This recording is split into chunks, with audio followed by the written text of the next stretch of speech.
বিশাল বড় এক পাহাড়ের চূড়ায় কালো কাপড় পরিধান করা একটা তান্ত্রিক আগুন জ্বালিয়ে তার উপরে একটা পুতুল ঝুলিয়ে রেখেছে এবং সেই সঙ্গে কিছুক্ষণ পর পর বিড়বিড় করে কিছু একটা পাঠ করে একটা বাটির মধ্যে থাকা বালুর উপরে ফু দিচ্ছে। আর ফু দেওয়ার পরক্ষণেই সেই বাটি থেকে এক মুঠ বালু নিয়ে আগুনের মধ্যে নিক্ষেপ করছে। এমন সময় তান্ত্রিকের কাছে একটা লোক আসে। তান্ত্রিক সেই লোকটাকে দেখে বলে, 309 সংখ্যাটা মনে রেখে কাজ কর, তাহলেই জীবিত হয়ে যাবে সে। জীবিত হবে তো তান্ত্রিক? অবশ্যই হবে। তুই আমার কথা অনুযায়ী আমার বলা 309 সংখ্যাটার গণনা পূর্ণ কর, তাহলেই জীবিত হবে। তান্ত্রিকের কথা শুনে লোকটা আর কিছু না বলে সেখান থেকে চলে যায়। লোকটা চলে যাওয়ার কিছু সময় পর তান্ত্রিক আগুনের উপর থেকে পুতুলটাকে নিচে নামায়। এরপর একটা ছুরি বের করে সেটাকে আগুনের মধ্যে দিয়ে প্রচণ্ড গরম করে পুতুলটার দেহের উপরে লাগিয়ে চেপে ধরে, যার ফলে সাথে সাথে আগুন ধরে যায় পুতুলটার মধ্যে। তান্ত্রিক সাথে সাথে পুতুলটাকে মাটির সাথে চেপে ধরে আগুন নিভিয়ে ফেলে। আগুন নিভানোর পর তান্ত্রিক পুতুলটাকে বলে, এত জলদি পুড়ে যাচ্ছিস কেন? এখনো তো অনেক কিছু করা বাকি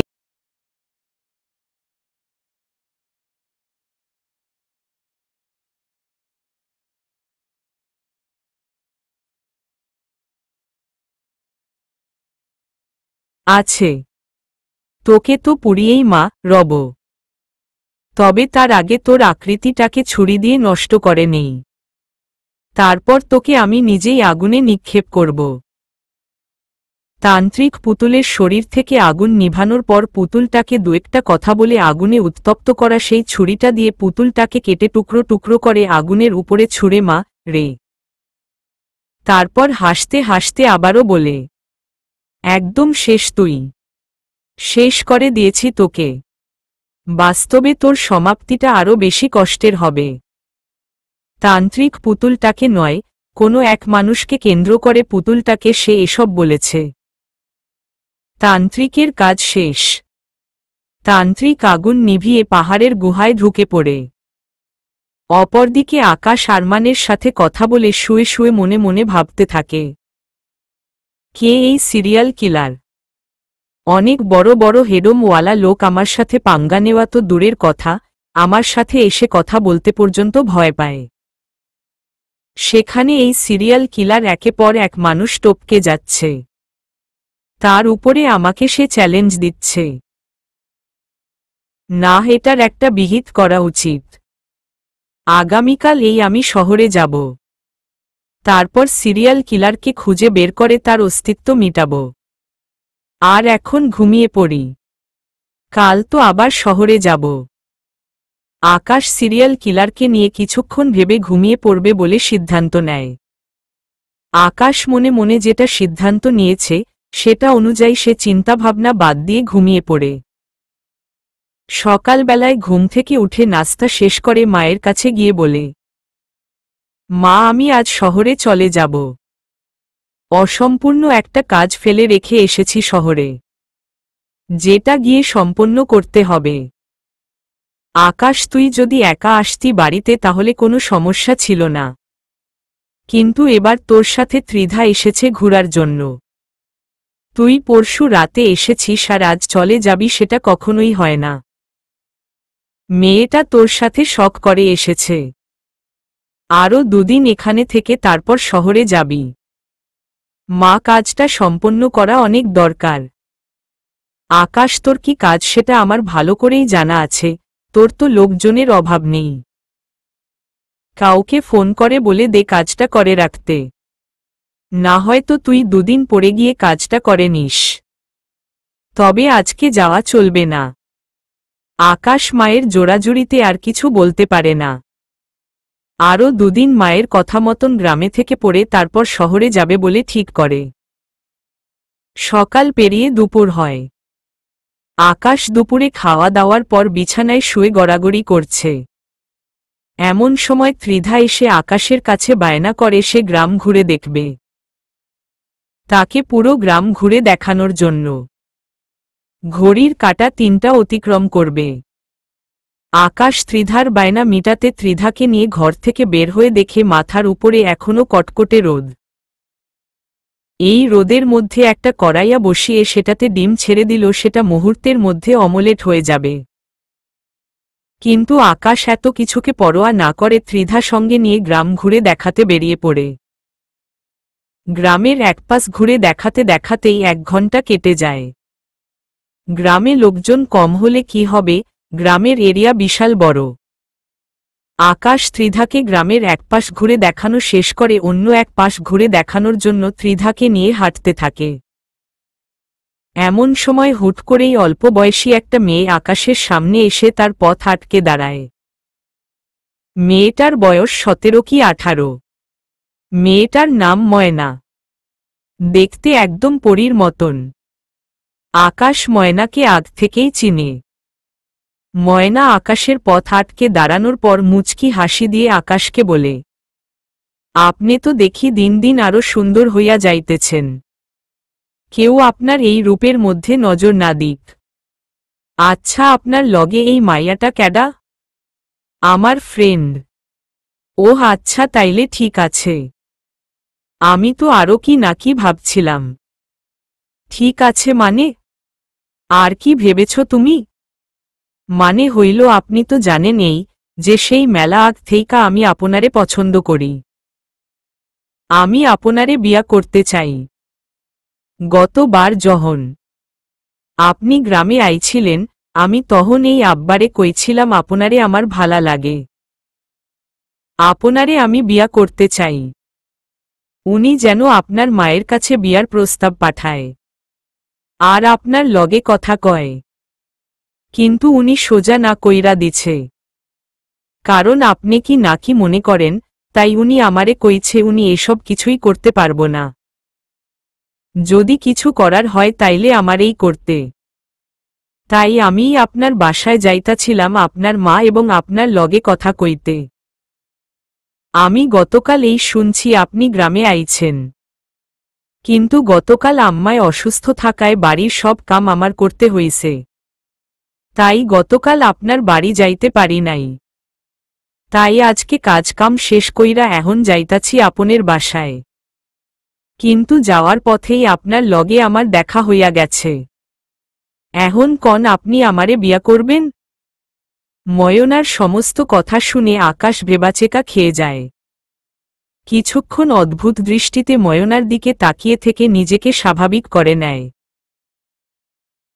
এরপর ময়নাকে বলে, ময়না তুমি দেখতে মাশাল্লাহ বেশ সুন্দর। গ্রামে তোমার মতন রূপবতী মেয়ে আর একজনও নাই। ত্রিধা পাশেই দাঁড়িয়েছিল। মেয়েটার কথা শুনে ত্রিধার মেজাজ খারাপ হয়ে গিয়েছে। তার উপরে আকাশের প্রথম 2 লাইন কথা শুনে ত্রিধার মেজাজ আরও বিগড়ে যায়। তাই আকাশ ময়নাকে পুরো কথা বলে শেষ করবার আগেই ত্রিধা রেগেমেগে সেখান থেকে বাড়ি চলে আসে। ত্রিধার কর্মকাণ্ড দেখে আকাশের বুঝতে নাকি নেই কি হয়েছে। তাই আকাশ জলদি করে নিজের অসম্পূর্ণ কথা সম্পূর্ণ করে সেও বাড়িতে চলে আসে। বাড়িতে আসতেই আকাশের মা আকাশকে প্রশ্ন করে, এই আকাশ কি করেছিস তুই ত্রিধার সাথে? ত্রিধার মন খারাপ কেন? আরে মা আমি কিছু করিনি। কামাল চাচার মেয়ে ময়না রাস্তার মধ্যে আমার পথ আটকে আমাকে পছন্দ করে বলে পাগলামি করছিল। যেটা দেখে ত্রিধা রেগেমেগে বাড়ি চলে এসেছে। সে তো রাখবেই, কারণ তার আচরণ দেখেই আমি বুঝে নিয়েছে সে তোকে পছন্দ করে। আচ্ছা মা বাদ দাও এসব কথা। আগে বলো সে কোথায় এখন? মন খারাপ করে নিজের রুমে গিয়ে ঢুকেছে। ঠিক আছে আমি দেখছি। আকাশ তার মায়ের সাথে কথা বলে ত্রিধার রুমে যায়। ত্রিধার রুমে যাওয়ার পর দেখে ত্রিধা মন খারাপ করে বসে আছে। আকাশ ত্রিধার মন খারাপের কারণ জানার পরেও আবারও জিজ্ঞাসা করে, এই ত্রিধা তুমি এভাবে হুট করে চলে আসলে কেন? চলে আসবো না তো কি করব? দাঁড়িয়ে দাঁড়িয়ে তোদের নাটক দেখব? আরে ধুর ওসব কিছুই না। দেখ, আমার মাথার মেজাজ আর খারাপ করিস না। সে তোকে বলেছে তুই সুন্দর হয়ে যাচ্ছিস, তারপর তুই ও তাকে রিপ্লাই করলি তার মতন রূপবতী মেয়ে একটাও গ্রামে নাই। এসব কি নাটক না? আমায় কি তোর বাচ্চা মনে হয়? আরে ত্রিধা, বললাম তো সেসব কিছুই না। তুমি অহেতুক আমার পুরো কথাটা না শুনে আমার উপরে রাগ করছ। তোর পুরো কথা শোনার জন্য আমার রুচি হয়নি। শুরুটা শুনেই তো আমার বুঝে এসে গেছে তোরা নাটক শুরু করেছিস। আরে ত্রিধা, আমরা কোনো নাটক করিনি। আসলে তাকে সেসব বলার কারণ হচ্ছে শান্তভাবে বুঝিয়ে বলা। দেখো, গ্রামে আমার একটা সম্মান আছে।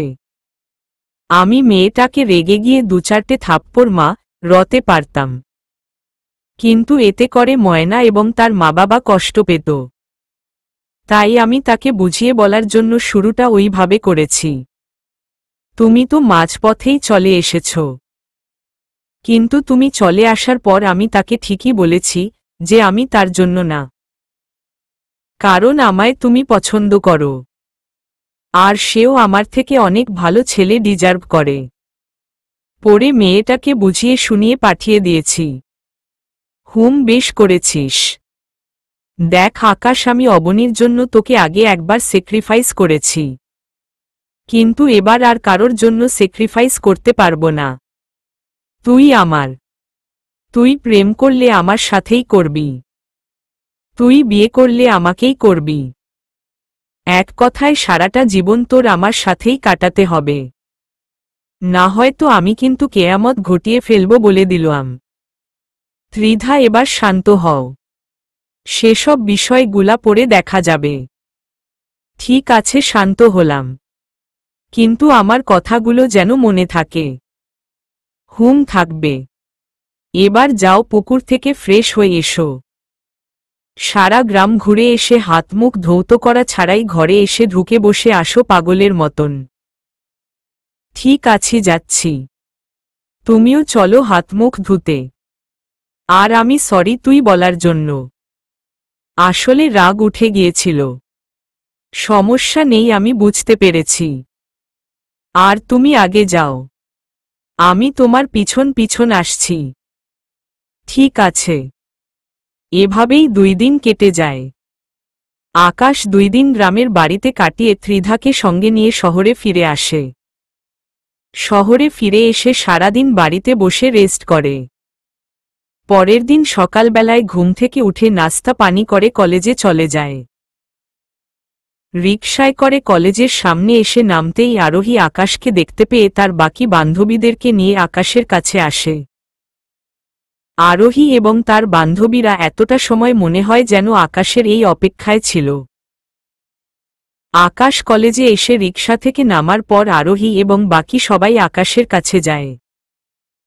এরপর আরোহী আকাশকে বলে, আকাশ, আমাদের ভুল হয়ে গেছে, প্লিজ আমাদেরকে ক্ষমা করে দাও। আর তুমি আর ত্রিধা আমাদেরকে নিজেদের বন্ধুর কাতারে শামিল করে নাও। দেখুন, সেসব কিছুই আমার মনে নেই, তাই মাফ চাওয়ার কোনো প্রয়োজন নেই। আর বাকি রইল বন্ধু বানানো, সেটা আপনারা ত্রিধাকে গিয়ে বলেন, কারণ তার অনুমতি ছাড়া আপনাদেরকে বন্ধু বানালে আমার কপালে দুর্গতি আছে। আরে আকাশ, এটা কি বলো? তুমি এত বড় মাপের একজন, অথচ তুমি ত্রিধাকে ভয় পাচ্ছ? এখানে ভয় পাওয়ার কিছুই নেই। যেটা দেখছেন সেটা হলো তার প্রতি আমার শ্রদ্ধা, কারণ আমার অসময়ে একমাত্র ত্রিধাই আমার পাশে ছিল। তাই আমি দুনিয়ায় কাউকে ভয় না করলেও ত্রিধাকে ভয় করি। আমি চাই না সে কোনো কারণে আমার উপরে রাগ দেখাক বা রেগে থাকুক। তাই আপনাদের বন্ধুত্ব করতে হলে আগে গিয়ে ত্রিধার সাথে কথা বলুন। কথা তো গতকাল বলেছি, কিন্তু সে তো আমাদেরকে বন্ধু বানাতেই রাজি না। তাহলে আমার কিছু করার নেই। তবে আপনাদের একটা কথা বলি, আপনাদের মতন মেয়েরা বন্ধুত্ব করার জন্য পুরোপুরি পারফেক্ট না, কারণ আপনারা অবস্থান বুঝে মানুষের সাথে বন্ধুত্ব করেন। তাই আমার মতে ত্রিধা ঠিকই করেছে আপনাদের সাথে পুনরায় আর বন্ধুত্ব না করে। চললাম আমি। আপনারা থাকেন।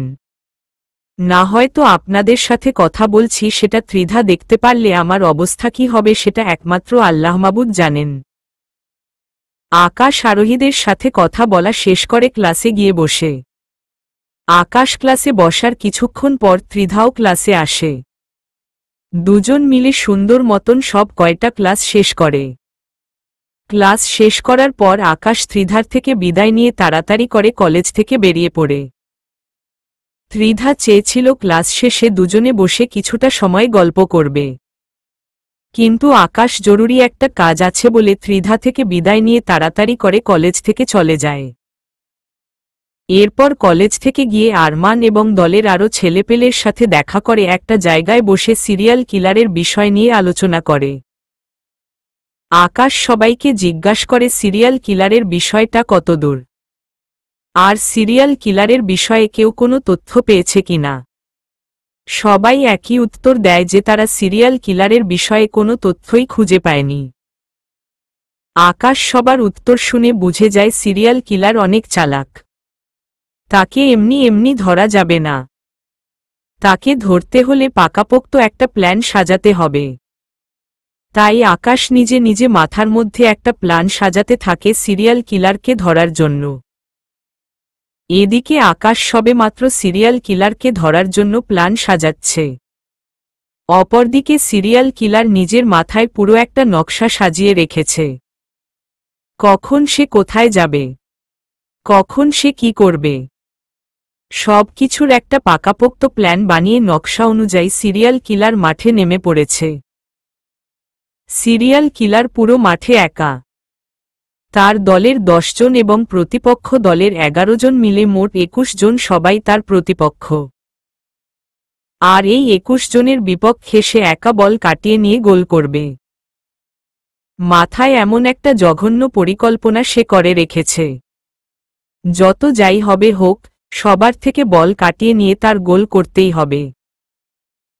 মানে হলো সবকিছুকে পিছনে ফেলে 309 শব্দের গণনা তার যে করেই হোক পূরণ করতে হবে। তবে সিরিয়াল কিলার নিজেও জানে না এই 309 শব্দের প্রকৃতি অর্থ কি। সে শুধু 9 শব্দের অর্থ জানে। 9 শব্দের অর্থ হল নরবলি, যেটা প্রাচীনকালে জংলি মানবদের একটা প্রথা ছিল। বাকি 300 শব্দের অর্থ সিরিয়াল কিলার নিজেও জানে না। তবে সে জানুক আর না জানুক, তান্ত্রিকের কথা অনুযায়ী সে 309 শব্দের গণনা পূর্ণ করবেই। সিরিয়াল কিলার নিজেও জানে না এই 309 শব্দের প্রকৃতি অর্থ কি। সে শুধু 9 শব্দের অর্থ জানে। 9 শব্দের অর্থ হল নরবলি, যেটা প্রাচীনকালে জংলি মানবদের একটা প্রথা ছিল। বাকি 300 শব্দের অর্থ সিরিয়াল কিলার নিজেও জানে না। তবে সে জানুক আর না জানুক, তান্ত্রিকের কথা অনুযায়ী সে 309 শব্দের গণনা পূর্ণ করবেই। সিরিয়াল কিলার ইতিমধ্যে অনেকগুলা খুন করেছে। সে এখনও মানুষ টপকানোর জন্য মিশনে নেমেছে। অন্যদিকে আকাশ একটা প্ল্যান সাজায় সিরিয়াল কিলারকে ধরার জন্য। এরপর সবাইকে বলে, আমি কি বলি তোরা সবাই সেটা মন দিয়ে শুন। এই পর্যন্ত সিরিয়াল কিলার অনেক কয়টা মানুষকে টপকেছে, কিন্তু সিরিয়াল কিলারকে কেউ ধরতে পারেনি। এবং ডেথ স্পটগুলোতে সিরিয়াল কিলার নিজের সম্পর্কে কোনো প্রমাণও ছেড়ে যায়নি। তাই তোরা সবাই সর্বপ্রথম শহরের মধ্যে যে কয়টা থানা আছে সব কয়টাতে যাবি। পরে থানায় গিয়ে সমস্ত ক্রিমিনাল রেকর্ড চেক করবি এবং সাথে সবকিছুই নোটিশ করবি। বিশেষ করে সিরিয়াল কিলারদের সম্পর্কে যত তথ্য আছে সব কালেক্ট করবি। এরপর সব কয়টা সিরিয়াল কিলারের বাড়ির ঠিকানায় গিয়ে সবকিছু ভালো করে যাচাই বাছাই করবি। আমার মনে হয় সিরিয়াল কিলারের রেকর্ড থানায় অবশ্যই থাকবে। কোনো পুরাতন সিরিয়াল কিলার হয়তো এসব করছে, না হয়তো এত নিখুঁতভাবে কেউ মানুষ টপকাতে পারত না। তবে আমি শিওর করে বলতে পারছি না। নতুন ও কেউ হতে পারে। তবে যদি নতুন হয়, তাহলে সিরিয়াল কিলারদের পরিবার থেকেই কেউ হবে। কারণ প্রথমত কেউ এমনিতে এই জঘন্য পথটা বেছে নেবে না। হয়তো সিরিয়াল কিলারের সাথে অনেক বড় কোনো অন্যায় হয়েছে, না হয়তো তার পরিবারের সাথে ভয়ানক কোনো অন্যায় হয়েছে। দ্বিতীয়ত অধিক সময় দেখা যায় পারিবারিকভাবে কখনো কেউ ক্ষতিগ্রস্ত হলে সেই পরিবারের বাকি সদস্যরা সেটার প্রতিশোধ নেয়। থানার ক্রিমিনাল রেকর্ডে হয়তো এমন কোনো সিরিয়াল কিলার আছে যে পুলিশের হাতে ধরা খাওয়ায় তার পরিবারের বাকি কোনো সদস্য এসব করে বদলা নিচ্ছে। তবে আমি পুরোপুরি নিশ্চিত নই। তবে আমার ধারণা মতে এমনটাই হওয়া উচিত। তাই তোরা সিরিয়াল কিলারদের পরিবারের সদস্যদের উপরে নজর রাখবি এবং আগামী কালের মধ্যে আমাকে আপডেট জানাবি। আমি আগামীকাল এই সময়ে আবারও এখানে আসব। আকাশের কথা শুনে আরমান বলে, ঠিক আছে ভাই, আমরা এখনই কাজে নেমে পড়ছি। সর্বপ্রথম সমস্ত থানায় গিয়ে ক্রিমিনাল রেকর্ড দেখব। এরপর সেখান থেকে সিরিয়াল কিলারদের ইনফরমেশন বের করে তাদের পরিবারের উপরে নজর রাখব। আর যদি কোনো সিরিয়াল কিলার ছাড়া পেয়ে থাকে তাহলে তার উপরেও নজর রাখব। এবার আমি চললাম। আকাশ তার দলের লোকেদের সাথে কথা বলে বাড়িতে চলে আসে। বাড়িতে আসার পর ফ্রেশ হয়ে দুপুর বেলায় খেতে বসে। আজ ও কেউ নেই। আকাশ একাই খাবার খেতে বসেছে। আর নিশাতের আম্মু আকাশকে খাবার বেড়ে দিচ্ছে। নিশাতের আম্মু আকাশকে খাবার বেড়ে দিতে দিতে বলে, আকাশ, আমি নিশাতকে অনেক বুঝিয়েছি, কিন্তু সে বুঝতেই নারাজ। তার এক কথা, হয়তো তুমি নয়তো কেউ না, নিয়াতের তোমাকেই লাগবে। জানি না সে তোমার মাঝে কি এমন দেখেছে। আমি তাকে হাজার বুঝিয়ে লাইনে আনতে পারিনি। জানি না কোদ বিপদ আসতে চলেছে আমার পরিবারের উপরে। আন্টি, নিশাতের আবেগের বয়সটা মাত্র শুরু, তাই সে এমন করছে। আপনি চিন্তা করবেন না, দেখবেন সময়ের সাথে সাথে নিশাতের পাগলামি কমে যাবে। তোমার কথাটাই যেন সত্যি হয় আকাশ। আন্টি, দেখবেন আমার কথাটাই সত্যি হবে। আচ্ছা, এবার খেয়ে নাও। অহেতুক বকবক করে তোমার খাওয়ায় ডিস্টার্ব করছি। আকাশ চুপচাপ খেতে আরম্ভ করে। এরপর খাওয়া দাওয়া শেষ করে রুমে গিয়ে রুমের দরজা আটকে দেয়। আর ঠিক সেই সময় নিশাত আকাশের ওয়াশরুম থেকে বেরিয়ে এসে ভেজা শরীর নিয়ে আকাশকে পিছন থেকে আবারও আগের বারের ন্যায় জড়িয়ে ধরে। আকাশ প্রথমে থতমত খেয়ে যায়, তবে পরক্ষণেই সে বুঝে নেয় এটা নিশাত। কারণ এই বাড়িতে নিশাত ছাড়া এই কাজ আর কেউ করবে না। তাই আকাশ নিশাতকে বলে, নিশাত, আমায় ছাড়ো। আর তুমি আমার রুমে কখন এসেছ? আমি তোকে ছাড়ব না। আর তুই যখন খাবার খাচ্ছিলি তখন আমি তোর রুমে ঢুকেছি। কারণ আমি জানি তুই কখনোই এমনিতে আমাকে রুমে ঢুকতে দিবি না। তাই সুযোগ বুঝে তুই না থাকা অবস্থায় তোর রুমে ঢুকেছি। নিশাত, এসব কিন্তু ভালো করছো না তুমি। জলদি আমায় ছেড়ে রুম থেকে ভালো মানুষের মতন বের হয়ে যাও। আমি বললাম তো আমি তোকে ছাড়ব না। আকাশের রাগ উঠে যায় নিশাতের কথা শুনে।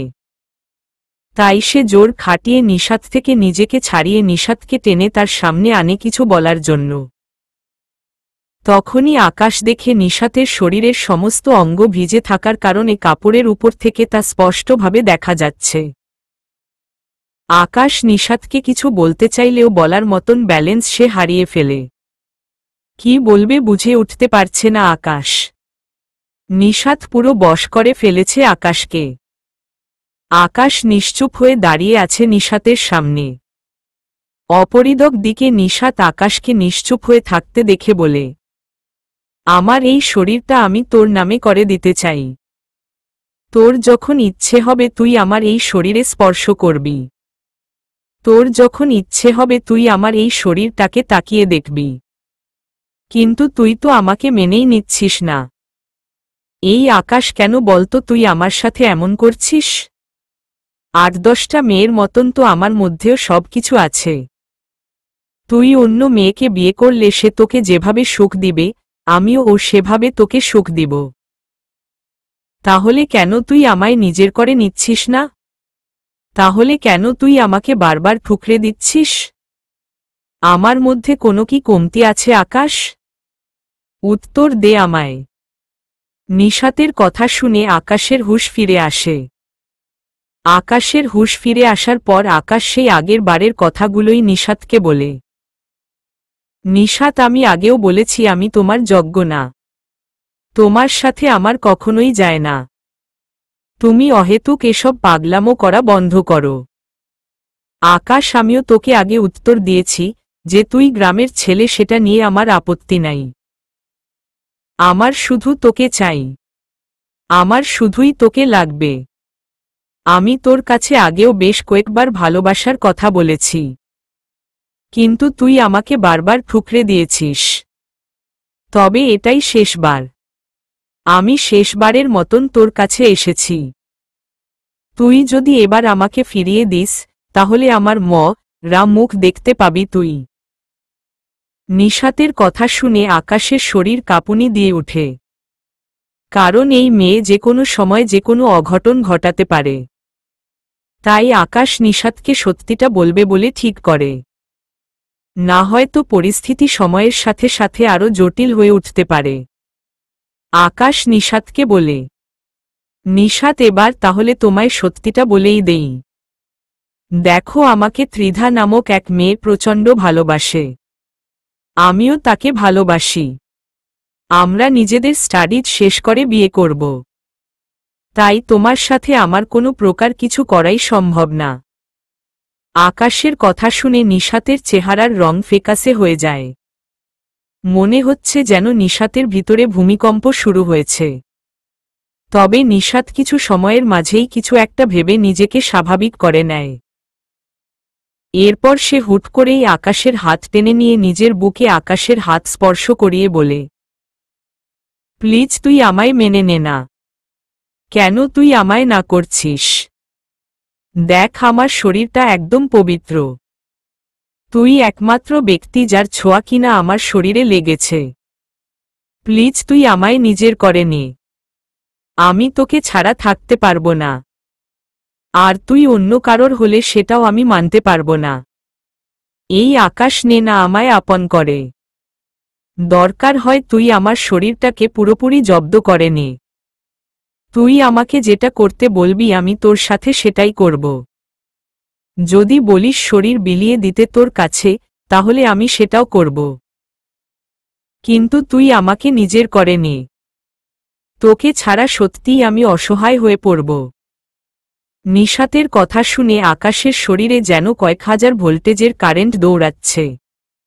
আকাশ যেন আবারও নিজের কন্ট্রোল হারিয়ে ফেলছে। আসলে এমনটা হওয়াই স্বাভাবিক। কারণ একটা মেয়ে কোনো পুরুষের সাথে এমন করলে সে ফুরবল হবেই। আকাশের বেলায় ঠিক তাই হচ্ছে। আকাশ মোমের মতন গলে যাচ্ছে নিশাতের কথায়। আকাশের ভিতরেও আকাঙ্ক্ষা তৈরি হচ্ছে নিশাতের সাথে মিশে যাওয়ার। কিন্তু কিছু সময় যেতেই তার মনে পড়ে তাকে নিয়ে প্রতিটা মুহূর্তে কেউ নতুন করে স্বপ্ন সাজাচ্ছে। আকাশ সাথে সাথে নিশাতের বুক থেকে জোর খাটিয়ে হাত সরিয়ে ফেলে। এরপর নিজেকে পুরোপুরি সংযত করে নিয়ে নিশাতকে বলে, নিশাত, আমি কখনোই তোমার শরীরের লোভে পড়ে তোমার সাথে ঘনিষ্ঠ হতে পারবো না। আর না তোমায় নিয়ে কখনো আমি পজিটিভ হতে পারবো। তাই দয়া করে এসব চিন্তা ভাবভাবনা মাথা থেকে সরিয়ে ফেলো। আমার দ্বারা এসব সম্ভব না। আগের দুবার আমি এই কারণেই তোমায় না করেছি। কিন্তু এবার তো তুমি সত্যিটা জানলে। তোমার কাছে অনুরোধ, তুমি আর এরপর আমায় এসব নিয়ে বিরক্ত করবে না। ঠিক আছে, আজকের পর তোকে আর এসব নিয়ে বিরক্ত করব না। কারণ আমি ভেবেছিলাম তোকে প্রথমে এটা সেটা বলে অপমান করেছিলাম দেখে তুই আমাকে মেনে নিচ্ছিস না। তাই ঠিক করে রেখেছিলাম আজ যদি তুই আমাকে মেনে না নিস, তাহলে নিজেকেই শেষ করে দিব। কিন্তু না, এখন দেখছি আমি ভুল। কারণ আমার পথের কাঁটা এখন ত্রিধা। তোকে আমি কিছু বলবো না ঠিকই, কিন্তু ত্রিধাকে আমি কৌশল করে রাস্তা থেকে একদম সরিয়ে ফেলব। তারপর তোকে নিজের করব। আমার জিনিস আমার না হয়ে অন্যের কি হয় সেটাই আমি দেখব। আজ থেকে আমার যুদ্ধ ত্রিধার সাথে। তবে তুই যদি ত্রিধার পক্ষ নিয়ে কোনো কিছু বলিস বা আমায় আটকানোর চেষ্টা করিস, তাহলে তোর জন্যে সেটা অনেক ভয়াবহ হবে। হ্যাঁ, তুই হয়তো বড় মাপের কেউ, তবে মাথায় রাখিস আমিও কিন্তু কোনো দিকে কম না। চললাম আমি এখন, আজকের পর তোর সাথে বোঝাপড়া শেষ আমার। নিশাত আকাশকে শাসিয়ে চলে যায়। কিন্তু নিশাতের কথা শুনে এই গোলমেল পরিবেশেও আকাশের হাসি চলে আসে। কারণ এইটুকু একটা বাচ্চা মেয়ে, সে আকাশকে শাসাচ্ছে। যেখানে আকাশ একটা নিঃশ্বাস ফেললেই নিশাতের অবস্থা খারাপ হয়ে যাবে, সেখানে নিশাত আকাশকে শাসিয়ে চলে যাচ্ছে। নিশাত চলে যাওয়ার পর আকাশ হাসতে হাসতে খাটে গিয়ে শুয়ে পড়ে। পরের দিন আকাশ কলেজে চলে যায়। আজ ত্রিধা আগে আসায় সে কলেজের গেইটে দাঁড়িয়ে আকাশের জন্য অপেক্ষা করছে। আকাশ কলেজে পৌঁছাতেই ত্রিধা আকাশের সাথে মিলে ক্লাসরুমের দিকে রওনা হয়। দুজন হেঁটে হেঁটে কথা বলতে বলতে ক্লাসের দিকে যাচ্ছে। কথা বলার এক পর্যায়ে ত্রিধা আকাশকে জিজ্ঞাসা করে, আজ ও কি কলেজ ছুটি হলে তাড়াতাড়ি চলে যাবে? আজকেও চলে যাব, কারণ আজকেও কাজ আছে। আকাশ, তাহলে আজকে শেষ ঘন্টা না করে দুজনে ক্লাস থেকে বেরিয়ে যাব। কেন? কেন মানে বুঝো না? গতকাল ও কলেজ ছুটির পর আমার সাথে ভালো করে কথা বলনি, তাড়াহুড়ো করে চলে গিয়েছ। আজকেও চলে যাবে কলেজ ছুটি হলে? তাহলে আমার সাথে সময় কাটাবে কখন তুমি? না তোমার ইচ্ছে করে না আমার সাথে সময় কাটাতে? আরে না, তেমন কিছু না, কাজের কারণে চলে গিয়েছিলাম। তবে আজকে তোমার কথা মতন শেষ ঘন্টা না করে দুজনে বেরিয়ে আসব। তারপর কিছুক্ষণ তোমার সাথে থেকে কলেজ ছুটি হলে চলে যাব। মনে থাকে যেন। আচ্ছা, থাকবে। এবার চলো ক্লাসে ঢুকে পড়ি। চলো। দুজনে কথা বলতে বলতে কাছে গিয়ে বসে। 3টা ক্লাস করে শেষ ঘন্টা হওয়ার আগেই আকাশ আর ত্রিধা ক্লাস থেকে বেরিয়ে এসে কলেজের একটা ফাঁকা জায়গায় বসে। দুজনে কলেজের ফাঁকা জায়গায় বসে নিজেদের মতন কথা বলতে থাকে। এমন সময় হুট করেই অবনী কোথা থেকে এসে যেন আকাশের সামনে হাজির হয়। অবনীকে দেখে ত্রিধা আকাশের হাত চেপে ধরে আকাশের কাঁধের উপরে মাথা রাখে। অবনীর চেহারা এমনিতেই মলিন হয়ে আছে, তার উপরে ত্রিধার আচরণ দেখে অবনীর চেহারা আরও মলিন হয়ে গিয়েছে। অবনী মলিন চেহারা নিয়ে আকাশের দিকে একদৃষ্টিতে তাকিয়ে আছে। আকাশ অবনীকে তার দিকে এভাবে তাকিয়ে থাকতে দেখে জিজ্ঞাসা করে, এই যে কি হয়েছে আপনার? আপনি আমার দিকে এভাবে তাকিয়ে আছেন কেন? অবনী আকাশের কথার কোনো উত্তর না দিয়ে খপ করে আকাশের পা জড়িয়ে ধরে ফুঁফিয়ে কাঁদতে আরম্ভ করে। আকাশ অবনীকে আবারও জিজ্ঞাসা করে, এই যে আপনি কোনো কিছু না বলে এভাবে চুপচাপ কাঁদছেন কেন? অবনীর এবার বলে ওঠে, আকাশ, তোমার পা ধরে কান্না করা ছাড়া আমার আর কি করার আছে বলো? আমি তো পাপিষ্ঠ, আমার পাপের কোনো ক্ষমা নেই, আর আমার বলার মতন ও কোনো মুখ নেই। কি বলবো আমি? যে বড় অন্যায় আমি তোমার সাথে করেছি, এরপর বলার মতন আর কি থাকে? তাই নির্লজ্জ বেহায়ার মতন চুপচাপ কাঁদছি তোমার পা ধরে। অবনীর কথা শুনে আকাশের পাষাণের মতন মনটা মুহূর্তের মধ্যেই নরম হয়ে যায়। আকাশের চোখ দিয়েও টুপটুপ করে পানি পড়ছে। কারণ যতই হোক একটা সময় অবনীকে সে অনেক ভালোবাসত। তাই অবনীর কথা শুনে আকাশের চোখে পানি চলে আসে। ভিতরটা যেন দুমড়ে মুচড়ে যাচ্ছে আকাশের। তবে মুখ দিয়ে কোনো কথা বের হচ্ছে না তার। চুপচাপ অবনীর দিকে তাকিয়ে আছে সে। পাশ থেকে ত্রিধা আকাশের মনের অবস্থা বুঝতে পেরে আকাশের হাত ছেড়ে দিয়ে বলে, তুমি ওর সাথে কথা বলো। আমি একটু ওই দিকে যাচ্ছি। আমার এখনো থাকা ঠিক হবে না। আর অবনী হয়তো তোমায় কিছু বলতে চায়। ত্রিধা আকাশকে ওই দিকে যাচ্ছে বলে আকাশকে কিছু বলার সুযোগ না দিয়ে সে চলে যায়। এদিকে ত্রিধা চলে যেতেই অবনী আকাশকে বলে, আকাশ, আমায় কি একটা বার ক্ষমা করা যায় না? আকাশ এবার বলে উঠে, অবনী, আমার পা ছেড়ে উঠে দাঁড়াও। কারণ আমি এতটা মহৎ কেউ নই যে আমার পা ধরে কথা বলতে হবে। তাই অনুরোধ, আমার পা ছেড়ে উঠে দাঁড়াও। এরপর যা বলার বলো। অবনী আকাশের কথা মতন আকাশের পা ছেড়ে উঠে দাঁড়ায়। এরপর আকাশকে বলে, আকাশ, আমায় মাফ করে দাও। আমার অনেক বড় ভুল হয়ে গেছে। আমি এখন বুঝতে পারছি আমি কত বড় ভুল করেছি। প্লিজ আমায় একটা সুযোগ দাও। অবনী, তোমায় নিয়ে আমার কোনো অভিযোগ নেই। তোমায় আমি মাফ করে দিয়েছি। শুরুতে অভিমান করে আপনি বললেও তোমার উপরে আমার এখন আর কোনো অভিমান নেই। কারণ তোমার চোখে পানি আমায় স্পষ্টভাবে জানান দিচ্ছে যে তুমি ভিতর থেকেই অনুতপ্ত। তবে অবনী, এখন আর আমার কিছু করার নেই। মাফ আমি করে দিয়েছি, কিন্তু তোমায় আর সুযোগ দেওয়া আমার পক্ষে সম্ভব নয়। হ্যাঁ, আমিও তোমায় ভালোবাসতাম। তবে এখন বাসি কিনা সঠিক জানি না। আর তুমিও আমায় ভালোবাসো। কিন্তু তোমার কারণে ত্রিধার ভালোবাসার প্রভাব আমার উপরে এসে পড়েছে, যার কারণে ত্রিধাকে কষ্ট দেওয়া আমার পক্ষে কখনোই সম্ভব না। সে কোনো স্বার্থ ছাড়াই আমাকে ভালোবেসেছে। তুমি আমায় এখন সত্যিকারত্বে ভালোবাসলেও একটা সময় প্রতিশোধ নেওয়ার জন্য ভালোবেসেছিলে।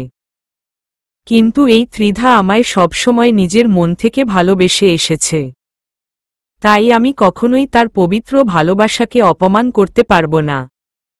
নিজের বিবেক যদি আমায় কখনো প্রশ্ন করে কেন তোমায় আমি সুযোগ দেইনি, তাহলে হয়তো আমি বিবেককে উত্তর দিতে পারব। কিন্তু ত্রিধার বিষয় নিয়ে প্রশ্ন করলে আমি একদম আটকে যাব। কারণ ওই যে বললাম, মেয়েটা আমায় মন থেকে ভালোবেসেছে।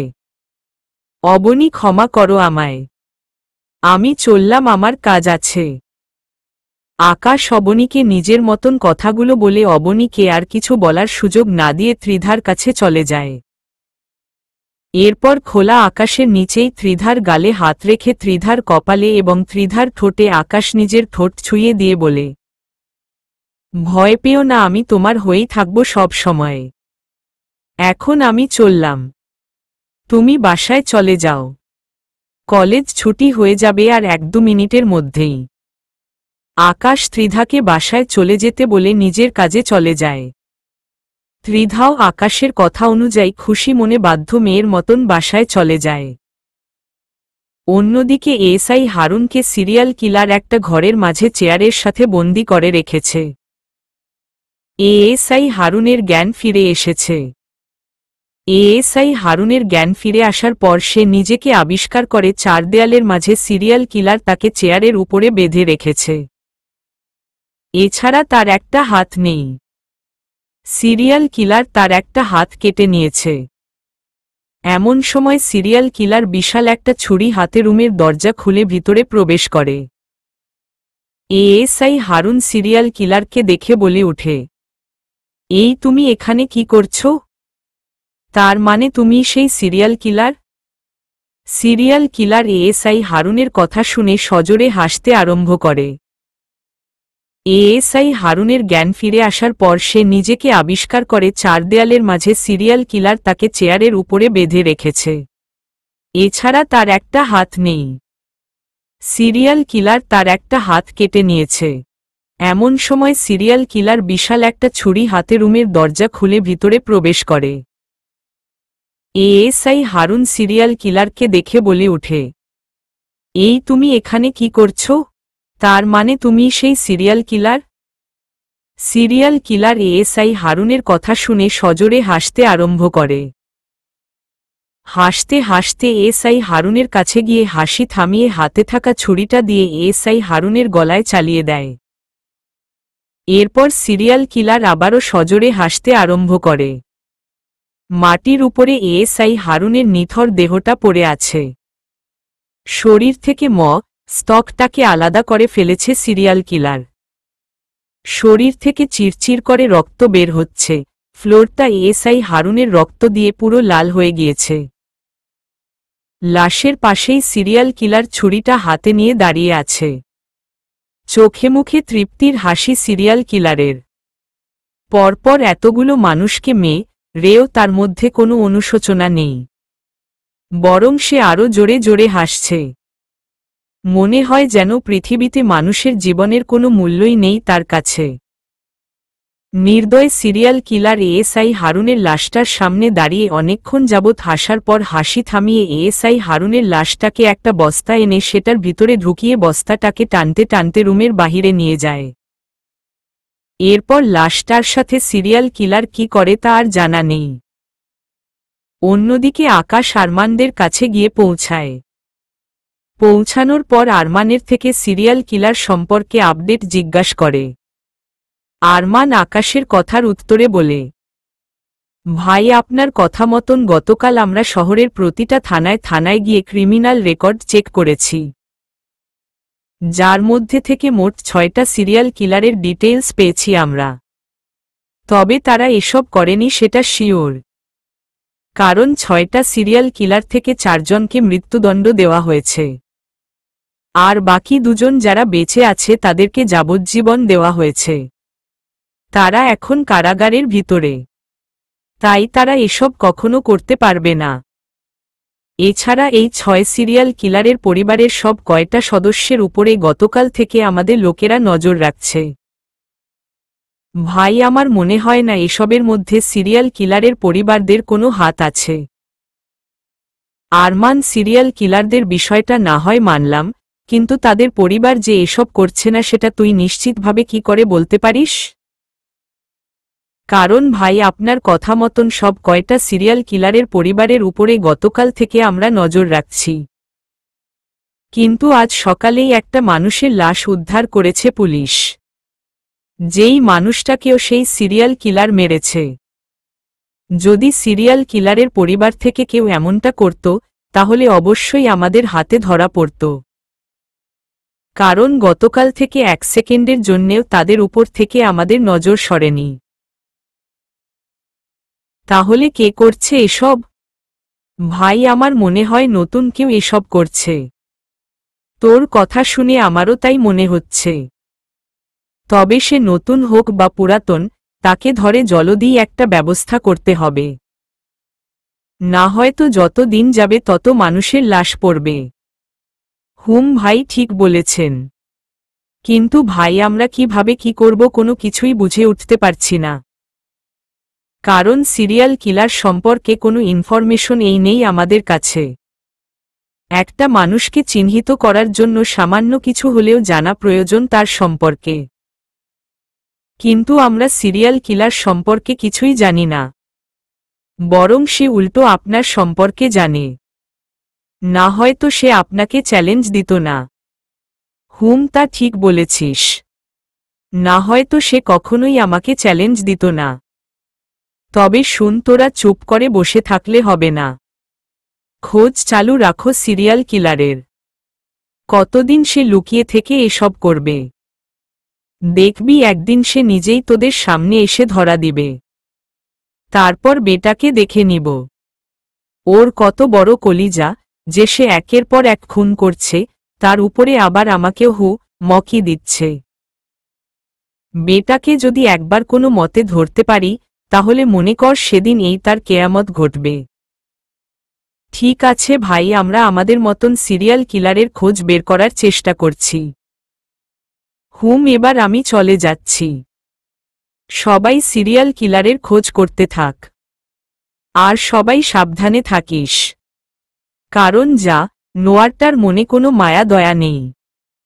কখন দেখা যাবে সে তোদের উপরেই মলা করে বসেছে।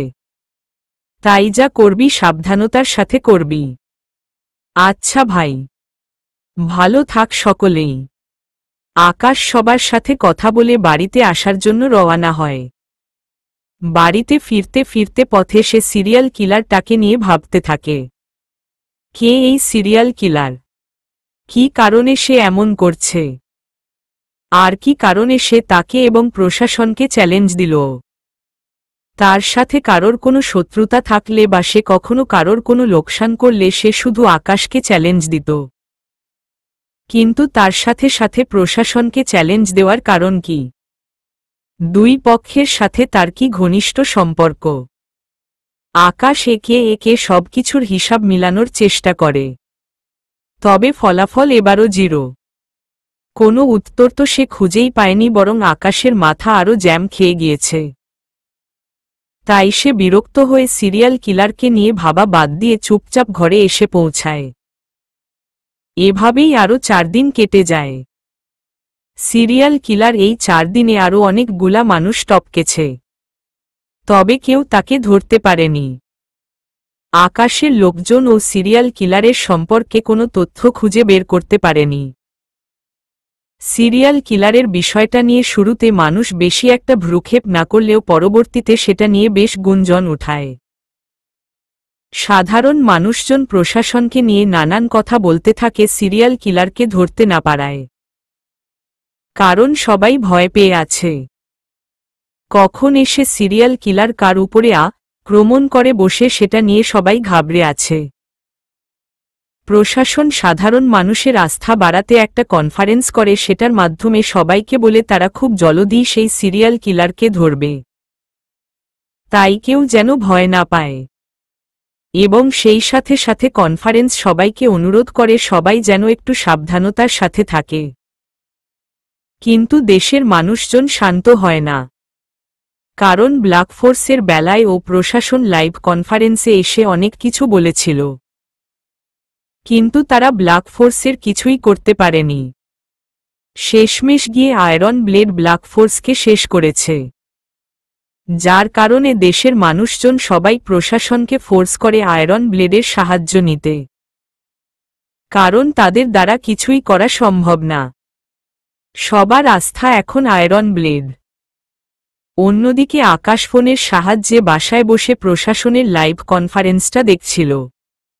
এমন সময় আলী ভাই আকাশকে ফোন দিয়ে বলে, ব্লেড, আমি শুনলাম তোমার শহরে নাকি বেশ ভয়ানক এক সিরিয়াল কিলারের উৎপত্তি হয়েছে। তবে শুনো, তুমি সেসব পড়ে এসে সামলে নিও। এখন তুমি নেক্সট মিশনের জন্য রেডি হও। এবার তোমাকে ইন্ডিয়া যেতে হবে বাসুদেবের শিকার করার জন্য। তবে সে ইন্ডিয়ার কোনো জায়গায় এবং কোনো অঞ্চলে আছে তার কোনো ইনফরমেশন আমার কাছে নেই। বেস্ট 11-এর বাকি সবার সম্পর্কে আমার অনেক কিছু জানা থাকলেও এই বাসুদেবের সম্পর্কে আমার কোনো কিছুই জানা নেই।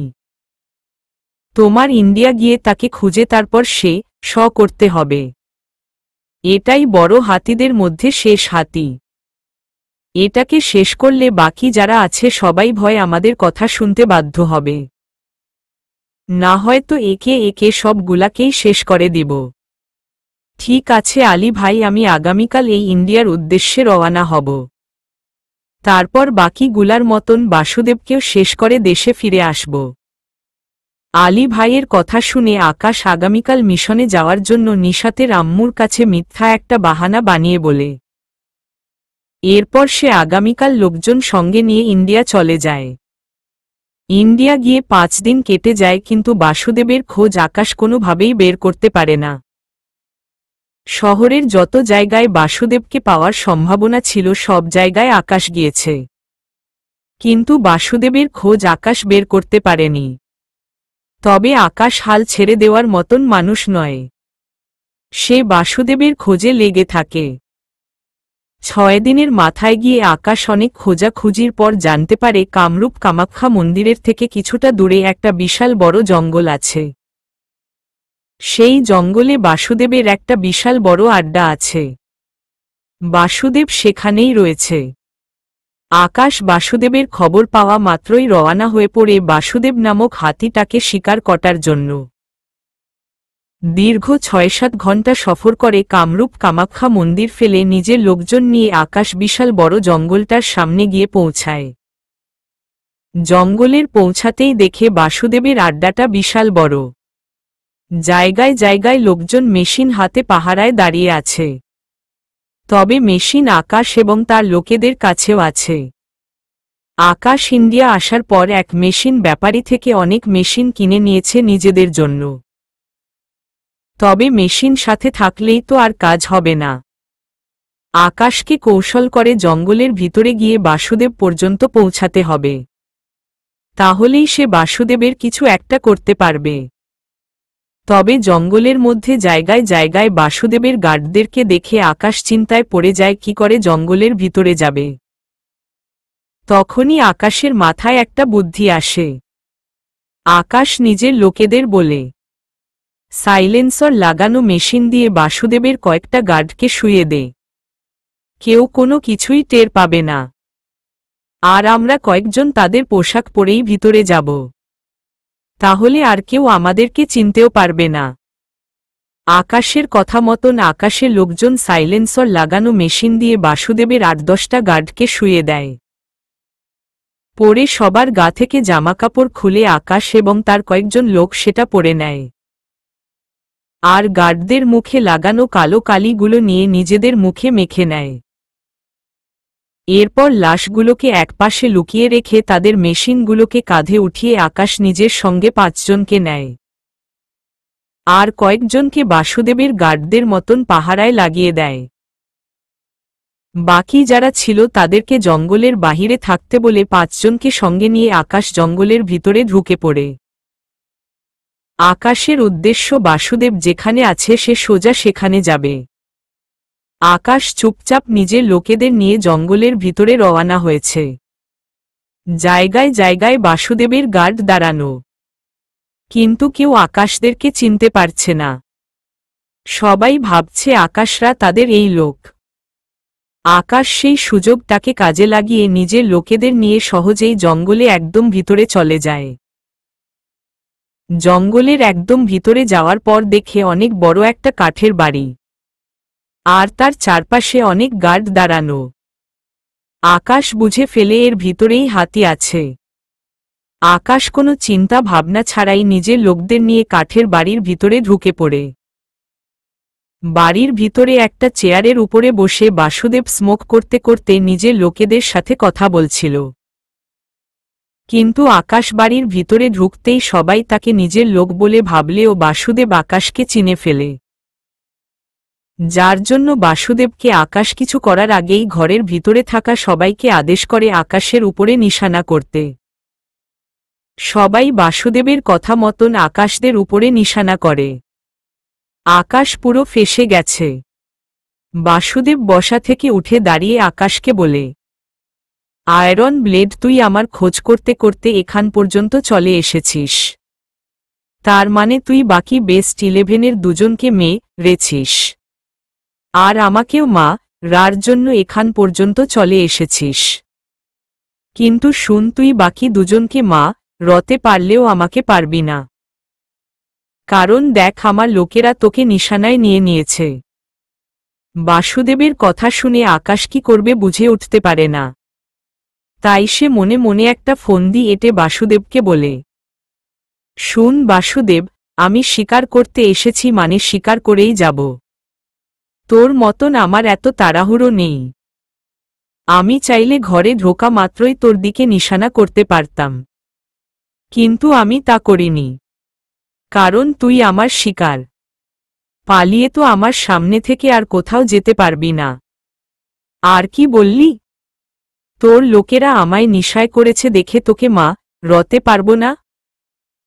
শুন, আমার সাথে যে কয়জন আছে সবার শরীরের ভিতরে মশলার প্যাকেট আছে। আর মশলা মানে মা, সেটা তো তুই ভালো করেই জানিস। একটা চাপ দিল এই এখানে যে কয়জন আছে সবাই উপরে চলে যাবে।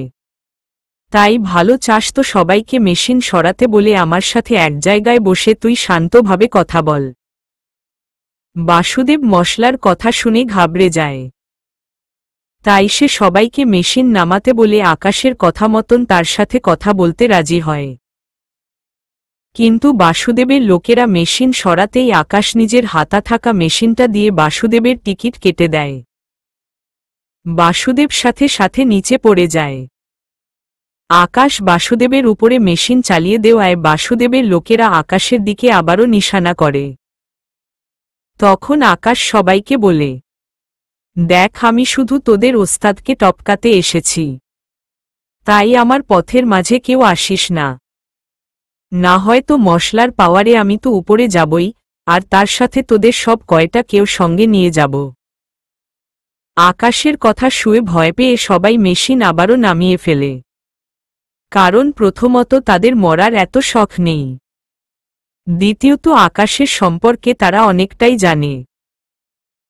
আয়রন ব্লেড তাদের এরিয়ায় এসে যদি তাদের বসকে টপকাতে পারে, তাহলে তাদেরকেও আয়রন ব্লেড উপরে পাঠাতে বেশি একটা সময় লাগবে না।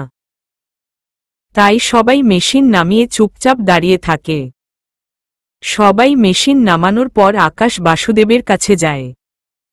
বাসুদেবের কাছে গিয়ে দেখে বাসুদেব এখনো জীবিত, তবে সে শেষ নিঃশ্বাস গুনছে। আকাশ বাসুদেবের কলার চেপে ধরে বলে, শুন, যত বড় হাতি হোক না কেন, শিকার করাতে আমি পারদর্শী, না হয়তো সেই বাংলাদেশ থেকে তোকে টপকানোর জন্য ইন্ডিয়া আসতাম না। যাক গে, আমার পিছনে বহু ষড়যন্ত্র করেছিস, উপরে গিয়ে ভালো থাকিস। আকাশের কথা শুনে বাসুদেব এই মৃত্যুর শয্যায় থেকেও সজোরে হেসে দিয়ে আকাশকে বলে, তুই আমায় না হয় শেষ করেছিস, কিন্তু তোর দেশে যে আছে তাকে তুই কি করে শেষ করবি? সেই সিরিয়াল কিলার তোর চাইতেও অনেক বড় শিকারী, সে তোর শিকার করার জন্যই ঘাপটি মেরে বসে আছে। বাকি সবার জন্য দাবার ঘর ৬৪টা হলেও তার জন্য দাবার ঘর ৩০৯টা। সব কয়টা গুটি কেটে সে সর্বশেষ তোর সামনে গিয়ে তোকে কাটার জন্য হাজির হবে। সামলে থাকিস, খুব জলদি তোর সাথে আমার উপরে দেখা হবে। বাসুদেব আকাশকে ৩০৯ ঘরের কথা বলে চুপ হয়ে যায়। মানে হল বাসুদেবের উইকেট পড়ে গিয়েছে। কিন্তু অপরদিকে বাসুদেবের কথা শুনে আকাশের হুঁশ উড়ে যায়, কারণ সিরিয়াল কিলার সম্পর্কে ইন্ডিয়ায় বসে বাসুদেব যে টুকু জানে, আকাশ বাংলাদেশে থেকেও তার এক ভাগ জানে না। আকাশ হতবাক হয়ে যায় বাসুদেবের কথা শুনে। আকাশের মাথায় কাজ করছে না বাসুদেব ইন্ডিয়ায় থেকে সিরিয়াল কিলার সম্পর্কে এত কিছু কি করে জানে। বাসুদেবের কথা শুনে আকাশের হুঁশ উড়ে যায়, কারণ সিরিয়াল কিলার সম্পর্কে ইন্ডিয়ায় বসে বাসুদেব যে টুকু জানে, আকাশ বাংলাদেশে থেকেও তার এক ভাগ জানে না। আকাশ হতবাক হয়ে যায় বাসুদেবের কথা শুনে। আকাশের মাথায় কাজ করছে না বাসুদেব ইন্ডিয়ায় থেকে সিরিয়াল কিলার সম্পর্কে এত কিছু কি করে জানে। তার উপরে বাকি সবার জন্য দাবার ঘর ৬৪টা হলেও সিরিয়াল কিলারের জন্য দাবার ঘর ৩০৯টা। এটার মানে কি? বাসুদেব ৩০৯টা দাবার ঘর দ্বারা আকাশকে কি বুঝিয়েছে আকাশ সেটা বুঝে উঠতে পারে না। আকাশ অনেকটা সময় বাসুদেবের বলা কথাগুলা চিন্তা করে, কিন্তু তারপরেও বাসুদেবের কথার রহস্য আকাশ বুঝে উঠে পারে না। বাসুদেবের সমস্ত কথার রহস্য হয়তো আকাশ একমাত্র বাসুদেবের থেকেই জানতে পারত, কিন্তু বর্তমানে সেটা আর সম্ভব নয়, কারণ আকাশ বাসুদেবকে উপরে পাঠিয়ে দিয়েছে। আকাশের কাছে এখন আর কোনো উপায় নেই ৩০৯ শব্দের আসল মানে কি সেটা জানার। তবে আকাশ এটুকু বুঝতে পারে যে বাসুদেবের সাথে সেই সিরিয়াল কিলারের কোনো কানেকশন আছে, কিন্তু কি কানেকশন আকাশ সেটাই খুঁজে বের করতে পারছে না। রহস্যের উদ্ঘাটন না করেই আকাশ জঙ্গল থেকে বেরিয়ে আসে নিজের লোকেদের নিয়ে। এরপর বিমানের টিকিট কেটে নিজ দেশে ফিরে আসে। নিজ দেশে ফিরে আসার পর আকাশ শুনতে পায় সেই সিরিয়াল কিলার আকাশের অনুপস্থিতিতে এই এক সপ্তাহে ১৫০র বেশি মানুষ টপকেছে। রাস্তাঘাটে যাকে যেখানে পেয়েছে সিরিয়াল কিলার তাকেই শেষ করেছে। শহরের লোকজন সিরিয়াল কিলারের আতঙ্কে ঘর থেকে বের হওয়ার পর্যন্ত সাহস করতে পারছে না। পুরো শহর জুড়ে সিরিয়াল কিলারের আতঙ্ক ছড়িয়ে গেছে। জায়গায় জায়গায় আর্মি, পুলিশ, সেনাবাহিনী এবং অন্যান্য আরও প্রশাসনিক সৈন্যদের মোতায়েন করেছে সরকার, কিন্তু তারপরেও সবার অগোচরে সিরিয়াল কিলার তার কাজ করেই যাচ্ছে। টিভি নিউজ সব জায়গাতেই সবাইকে সতর্ক থাকতে বলা হচ্ছে সিরিয়াল কিলার থেকে। এছাড়া একটা জরিপে দেখা গেছে সিরিয়াল কিলারের খুনের সংখ্যা 200-র অধিক। হায় হতাশ শুরু হয়ে গেছে সবার মাঝে। আকাশ ইন্ডিয়া থেকে বাড়ি ফিরে আসার পর বাসুদেবের বলা শেষ কথাগুলো নিয়ে আবারও ভাবতে থাকে। ভাবতে ভাবতে আকাশ রহস্য উদ্ঘাটনের একটা সূত্র খুঁজে পায়। বাসুদেব আকাশকে বলেছিল বাকি সবার জন্য দাবার ঘর 64টা হলেও সিরিয়াল কিলারের জন্য 309টা। আর সিরিয়াল কিলার 308টা গুটি কেটে শেষে আকাশকে কাটার জন্য আকাশের সামনে এসে হাজির হবে। অন্যদিকে একটা জরিপে দেখা গেছে সিরিয়াল কিলার 200-র বেশি খুন করেছে। আকাশ বুঝে যায় বাসুদেব তাকে 309 দ্বারা কি বুঝিয়েছে এবং সিরিয়াল কিলারের আসল উদ্দেশ্য কি। সিরিয়াল কিলার মোট 309টা খুন করবে, তারপর গিয়ে সে সবকিছুর সমাপ্তি করবে। কিন্তু সিরিয়াল কিলার এত বড় একটা টার্গেট নিয়ে কি কারণে মাঠে নেমেছে সেটা আকাশের এখনও অজানা। তবে আকাশ মনে মনে ঠিক করে সিরিয়াল কিলারের আসল উদ্দেশ্যটাও সে খুঁজে বের করে ফেলবে। আর তার আগে সে যে টুকু রহস্যের উদ্ঘাটন করেছে সেটা তার লোকেদের জানানো উচিত। আকাশ তাড়াতাড়ি আরমানকে ফোন লাগায়। আর অপর পাশ থেকে আরমান ফোন রিসিভ করতেই আকাশ আরমানকে বলে, আরমান ছেলে পেলে সবাইকে বিকালে একজোট কর। সবার সাথে সিরিয়াল কিলারের বিষয় নিয়ে আমার কিছু গুরুত্বপূর্ণ কথা আছে। আমি বিকালে তোদের সবার সাথে দেখা করব। ঠিক আছে ভাই, আমি সবাইকে জানিয়ে দিচ্ছি বিকালে একজায় এসে জমা হতে। ফোন রাখলাম আমি। আকাশ ফোন রেখে দিয়ে শুয়ে শুয়ে বিকাল হওয়ার অপেক্ষা করে। বিকাল হতেই সে আরমান এবং বাকি ছেলেপেলের সাথে দেখা করতে তাদের কাছে চলে যায়। এরপর আকাশ তাদের সাথে দেখা করে আরমান এবং বাকি সবাইকে বলে, আরমান এবং উপস্থিত যারা আছিস আমি তোদের সবাইকে কি বলি মন দিয়ে শুন। এতদিন তোরা সিরিয়াল কিলারের কোনো ইনফরমেশন জানতি না, তবে এখন সিরিয়াল কিলারের কিছু তথ্য আমার হাতে লেগেছে। অবশ্য তার বিষয়ে এখনও আমি অজানা, তবে সে এই মানুষ টপকানোর কাজ কয়দিন করবে সেটা আমি জেনে গেছি। আকাশের কথা শুনে আরমান আকাশকে প্রশ্ন করে, ভাই কয়দিন করবে সে এমন কাজ? আরমান যতদিন না লাশের গণনা 309 পূর্ণ হবে ততদিন সে মানুষ টপকাতেই থাকবে। তবে সে কেন বা কোনো কারণে এতগুলা মানুষ টপকাচ্ছে সেটাই আমি বুঝে উঠতে পারছি না। একটা মানুষের 2-4 জন মানুষের উপরে না হয় আক্ষেপ জন্মায়, কিন্তু এই সিরিয়াল কিলারের আক্ষেপ দেখছি সবার উপরেই। রাস্তায় যাকে পাচ্ছে তাকেই সে মেরে ফেলছে। তার উপরে সে আবার ঠিকও করে রেখেছে 309 জনকে টপকাবে। এতগুলা মানুষের প্রাণ নেওয়ার পিছনে আসল উদ্দেশ্যটা কি তার আমি জানি না। তবে মানুষ তো উদ্দেশ্য মোতাবেক কাজ করে।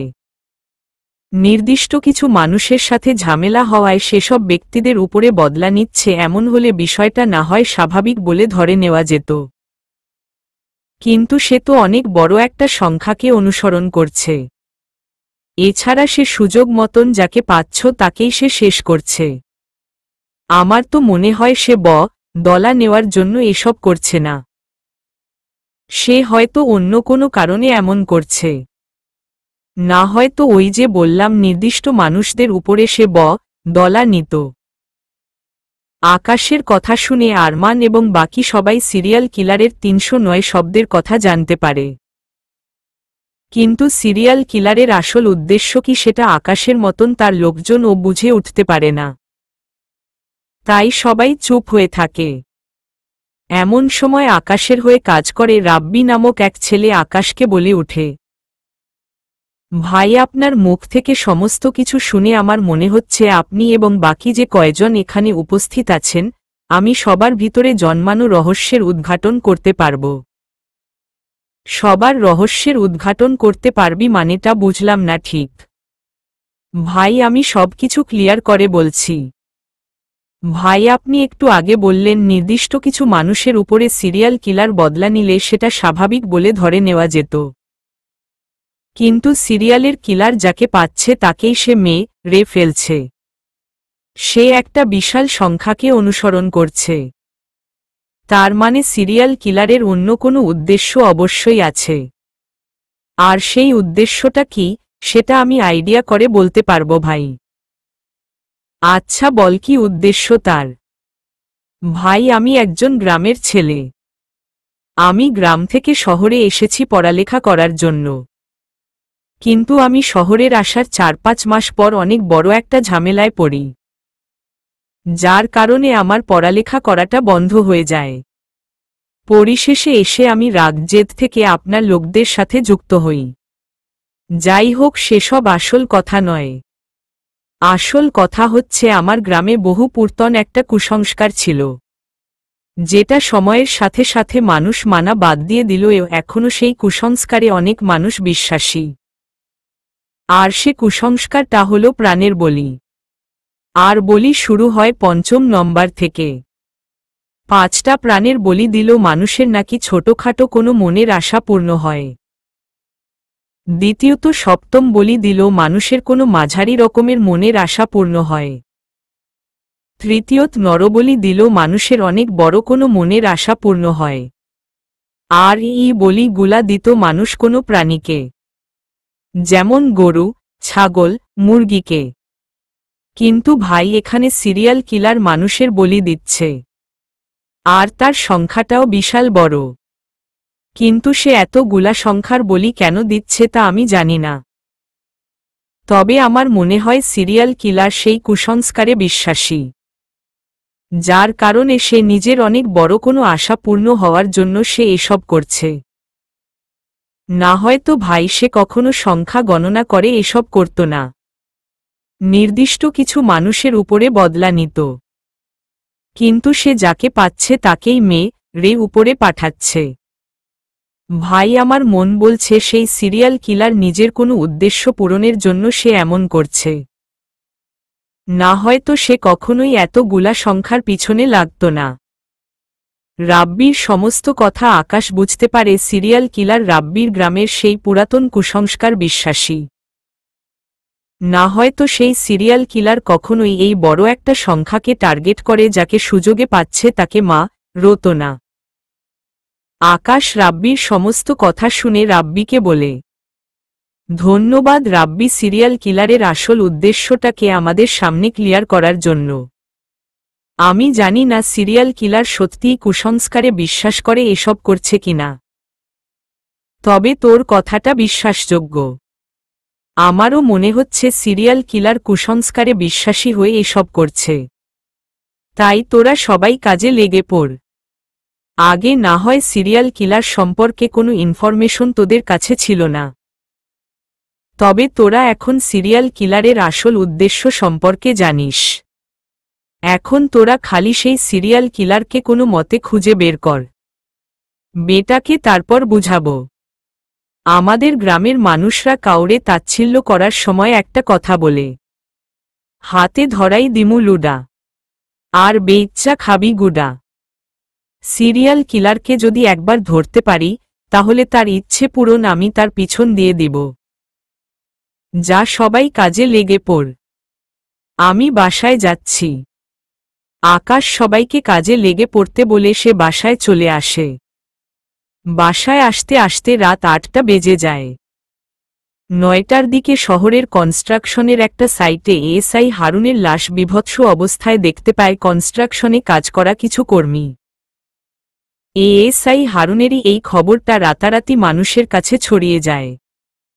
মানুষ আরও আতঙ্কের মধ্যে পড়ে যায় এএসআই হারুনের মৃত্যুর খবর শুনে। কারণ সিরিয়াল কিলারের হাত থেকে যদি পুলিশের এএসআই সুরক্ষিত না থাকে তাহলে সাধারণ মানুষ কি করে সুরক্ষায় থাকবে? কিন্তু কারোর এই কিছু করার নেই। সিরিয়াল কিলার যতক্ষণ না ধরা পড়বে ততক্ষণ কারোর ভিতরে থেকেই ভয় দূর হবে না। এভাবে সকাল হয়। আকাশ সকালবেলায় ঘুম থেকে উঠে কলেজের জন্য রওনা হলে মাঝপথে সন্দেহজনকভাবে কিছু সেনাবাহিনীর সৈন্য আকাশের পথ আটকে তার তাল্লাশি নেয়। সেনাবাহিনীর সৈন্যরা আকাশের তল্লাশি নেওয়ার পর আকাশের কোমরে থাকা আকাশের মেশিনটা সেনাবাহিনীর সৈন্যরা খুঁজে পায়, যার কারণে সেনাবাহিনীর সৈন্যরা আকাশকে কিছু বলার সুযোগ না দিয়ে তাকে তাদের সঙ্গে গাড়িতে উঠিয়ে ধরে নিয়ে যায়।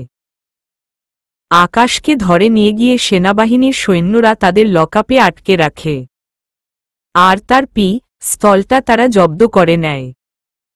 আকাশকে লকআপে আটকে রাখার 2 ঘণ্টা পর সেনাবাহিনীর এক অফিসার লাঠি হাতে নিয়ে আকাশকে লাঠি চার্জ করার জন্য লকআপের ভিতরে ঢুকে। সেনাবাহিনীর অফিসার লকআপে ঢুকে শুরুতে আকাশকে জিজ্ঞাসা করে, এই ছেলে কে তুই, আর তোর কোমরে মেশিন কি কারণে ছিল? স্যার, আমি কে সেটা আমার মেশিন দেখলেই বুঝতে পারার কথা আপনার। তবে যাক, আপনি যেহেতু মেশিন দেখেও বুঝতে পারেননি, তাই নিজেই পরিচয় দিচ্ছি। আমি ব্লেড। ব্লেড বলতে কোনো ব্লেড? আয়রন ব্লেড নাকি? হ্যাঁ স্যার, আমিই সেই ব্যক্তি। সেনাবাহিনীর অফিসার আকাশের আসল পরিচয় জানতে পেরে হাত থেকে লাঠি ছুঁড়ে ফেলে দিয়ে আকাশ থেকে মাফ চাইতে শুরু করে।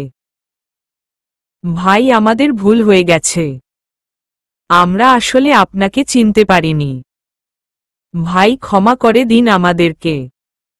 আরে সমস্যা নেই, আপনারা নিজেদের ডিউটি করছিলেন, এতে আমি কিছু মনে করিনি।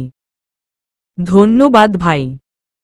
আর আপনি চলুন, আপনি যেখানে যাবেন আমরা গাড়ি দিয়ে আপনাকে সেখানে ছেড়ে দিয়ে আসছি। আচ্ছা ঠিক আছে। সেনাবাহিনীর অফিসার গাড়ির ড্রাইভারকে সাথে নিয়ে আকাশের সঙ্গে এসে আকাশকে তার কলেজে এসে নামিয়ে দিয়ে যায়। আকাশ কলেজে পৌঁছে গাড়ি থেকে নেমে ক্লাসের দিকে যেতে আরম্ভ করে। কলেজে আজকে বেশি একটা ছাত্রছাত্রী দেখতে পায় না আকাশ। অবশ্য আজ নয়, শুধু বেশ কয়েকদিন ধরেই কলেজে ঠিকঠাক মতন ছাত্রছাত্রীরা আসছে না সিরিয়াল কিলারের ভয়। কারণ রাস্তাঘাটে কখন কার সাথে কি ঘটে তার কোনো ঠিক নেই। তাই বেশিরভাগ ছাত্রছাত্রীরা কলেজে আসা বন্ধ করে দিয়েছে। আকাশ কলেজে ঢুকে চুপচাপ নিজের ক্লাসের দিকে যেতে আরম্ভ করেছে। এমন সময় হুট করে অবনী পিছন থেকে গিয়ে আকাশের পা জড়িয়ে ধরে। আকাশ অবনীর এমন আচরণে পিছনে ফিরে অবনীকে বলে, তোমায় না আমি সেদিন ও না করেছি আমার পা ধরতে? আমি তো তোমায় সেদিন বলেই দিয়েছি যে তোমার উপরে আমার রাগ বা কোনো অভিযোগ নেই। তাহলে তুমি কেন আবার আমার পা ধরেছ? হ্যাঁ আকাশ, তুমি আমায় না করেছ, কিন্তু আমি তোমার পা ধরেছি অন্য কারণে। অন্য কি কারণ? আকাশ, গতকাল রাত থেকে আমার বাবা গায়েব। উনার কোনো খোঁজ পাচ্ছি না আমরা। অনেক কবার ফোন করেছি উনার নাম্বারে, কিন্তু ফোন প্রতিবার বন্ধ পাচ্ছি। আকাশ, আমার বাবাকে হয়তো সিরিয়াল কিলার উঠিয়ে নিয়ে গেছে। তুমি প্লিজ আমার বাবাকে সেই সিরিয়াল কিলারের হাত থেকে বাঁচাও। তুমি ছাড়া আর কেউ নেই আমার বাবাকে সেই সিরিয়াল কিলারের হাত থেকে উদ্ধার করার মতন। তুমিই একমাত্র মাধ্যম সেই সিরিয়াল কিলারের হাত থেকে আমার বাবাকে বাঁচানোর মতন। প্লিজ আমার বাবাকে উদ্ধার করো সেই সিরিয়াল কিলারের হাত থেকে। আমি তোমার কাছে চিরকৃতজ্ঞ থাকব আকাশ। অবনী, পা ছেড়ে উঠো, আমি তোমার বাবার বিষয়টা দেখছি। আর তুমি একদম টেনশন করো না, তোমার বাবার কিছু হবে না ইনশাআল্লাহ। অবনী আকাশের কথা মতন আকাশের পা ছেড়ে উঠে দাঁড়ায়। এরপর অবনী আকাশকে বলে, তোমার প্রতি কৃতজ্ঞতা আমার কখনোই শেষ হবে না আকাশ। আকাশ অবনীর কথার কোনো উত্তর না দিয়ে মুচকি একটা হাসি দিয়ে ক্লাসে চলে যায়। ক্লাসে গিয়ে দেখে স্টুডেন্ট এসেছে মাত্র 8 জন। আকাশ ক্লাস চলা অবস্থায় স্যারের অনুমতি নিয়ে ক্লাসের ভিতরে প্রবেশ করে। ত্রিধাও আসেনি ক্লাসে, আর 2টা ঘন্টা বাকি আছে ক্লাসের। আকাশকে সেনাবাহিনী ধরে নিয়ে যাওয়ায় সেই ফাঁকে 2টা ক্লাসের সময় চলে গিয়েছে। আকাশ বাকি 2টা ক্লাস করে ক্লাস শেষে আরমানকে ফোন করে বলে, আজ রাতে 20-25 জন ছেলে নিয়ে রাস্তায় নামব রাতের বেলায় সিরিয়াল কিলারের খোঁজে। তুই সেই মোতাবেক ছেলেপেলেকে বলে রাখিস। সিরিয়াল কিলারের বিষয়টা অনেক অতিরিক্ত হয়ে গেছে। এবার আমি সহ মাঠে নামব। ঠিক আছে ভাই বলে রাখব। আকাশ ফোন কেটে দিয়ে বাসায় চলে যায়। মাগরিবের পর আকাশ আরমান সহ আরও ২০-২৫ জন ছেলেপেলে নিয়ে অলিগলিতে সিরিয়াল কিলারের খোঁজ করতে থাকে। সিরিয়াল কিলারের খোঁজে বের হওয়ার আগে আকাশ মন্ত্রী আজিজুলকে ফোন করে বলে দিয়েছে সে আজকে সিরিয়াল কিলারের খোঁজে বের হবে। প্রশাসনিক লোকেরা যেন কোনোভাবে তার কাজে বাধা না দেয় এবং কেউ যেন তাদের কাছে এসে কোনো ধরনের প্রশ্ন জিজ্ঞাসা না করে। খোঁজ করতে করতে রাত ১০টা বেজে যায়, কিন্তু সিরিয়াল কিলারের কোনো হদিস তারা পায় না। তবে খোঁজাখুঁজি এখনও চালু। আকাশরা সিরিয়াল কিলারকে খুঁজছে, এমন সময় দূর থেকে চিল্লানোর আওয়াজ শুনতে পায় সবাই। আওয়াজটাকে অনুসরণ করে সবাই সেই দিকে দৌড়ে যায়। আওয়াজটাকে অনুসরণ করে কিছুটা পথ দৌড়ে যাওয়ার পর সবাই দেখে পথের একপাশে একটা লোক রক্তাক্ত অবস্থায় মাটিতে গড়াগড়ি খেয়ে চিল্লাচ্ছে। লোকটার পেটে ছুরি দিয়ে ২-৩ বার ঘাত করা হয়েছে। আকাশ লোকটার অবস্থা দেখে বুঝে ফেলে এটা কার কাজ। আকাশ তাড়াতাড়ি লোকটার কাছে গিয়ে জিজ্ঞাসা করে, আপনাকে যে ছুরি দিয়ে ঘাত করেছে সে কোনো দিকে গেছে? লোকটা হাত দিয়ে সামনের দিকে ইশারা করে। আকাশ নিজের লোকদের আদেশ করে এই লোকটাকে হসপিটালে নিয়ে যেতে। আকাশের কয়েকজন ছেলেপেলে মিলে লোকটাকে হসপিটালে নিয়ে যায়, আর আকাশ বাকি কয়েকজনকে সঙ্গে নিয়ে সামনের দিকে এগিয়ে যায়। কারণ সিরিয়াল কিলার এই রাস্তা ধরেই গিয়েছে। সামনের দিকে এগিয়ে যাওয়ার পর আকাশ দেখে সামনে ৩ দিকে ৩টা রোড গিয়েছে।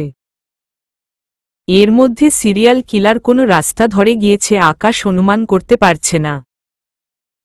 তাই সে নিজের ছেলেপেলেকে ২ দলে বিভক্ত করে ২ রাস্তায় ২ দলকে পাঠিয়ে দেয়, আর সে একা একটা রাস্তায় যায়। আকাশ সিরিয়াল কিলারের খোঁজে একাকী রাস্তা ধরে কিছুটা দূর যাওয়ার পর হুট করেই পিছন থেকে সেই সিরিয়াল কিলারটা এসে আকাশের পায়ে লাঠি দিয়ে ঘাত করে, যার ফলে আকাশ ভারসাম্য হারিয়ে মাটির উপরে পড়ে যায় এবং তার কোমরে থাকা মেশিনটা কোমর থেকে ছিটকে কয়েক হাত দূরে গিয়ে মাটির উপরে পড়ে। সিরিয়াল কিলার আকাশের কোমর থেকে মেশিন ছিটকে পড়তে দেখে আকাশকে রা বাদ দিয়ে দৌড়ে পালাতে শুরু করে। কারণ সিরিয়াল কিলার ইতিমধ্যেই বুঝে গেছে যে সে যার সাথে খেলতে এসেছে সে তার থেকেও বড় খিলাড়ি। তাই সিরিয়াল কিলার আকাশকে রেখে ভয় দৌড়ে পালাতে শুরু করেছে। এদিকে আকাশ নিজেকে সামলে সিরিয়াল কিলারের দিকে তাকাতেই দেখে সে দৌড়ে পালাচ্ছে। তবে আকাশ আর সিরিয়াল কিলারের পিছু না নিয়ে এক নজরে তার দিকে তাকিয়ে থাকে।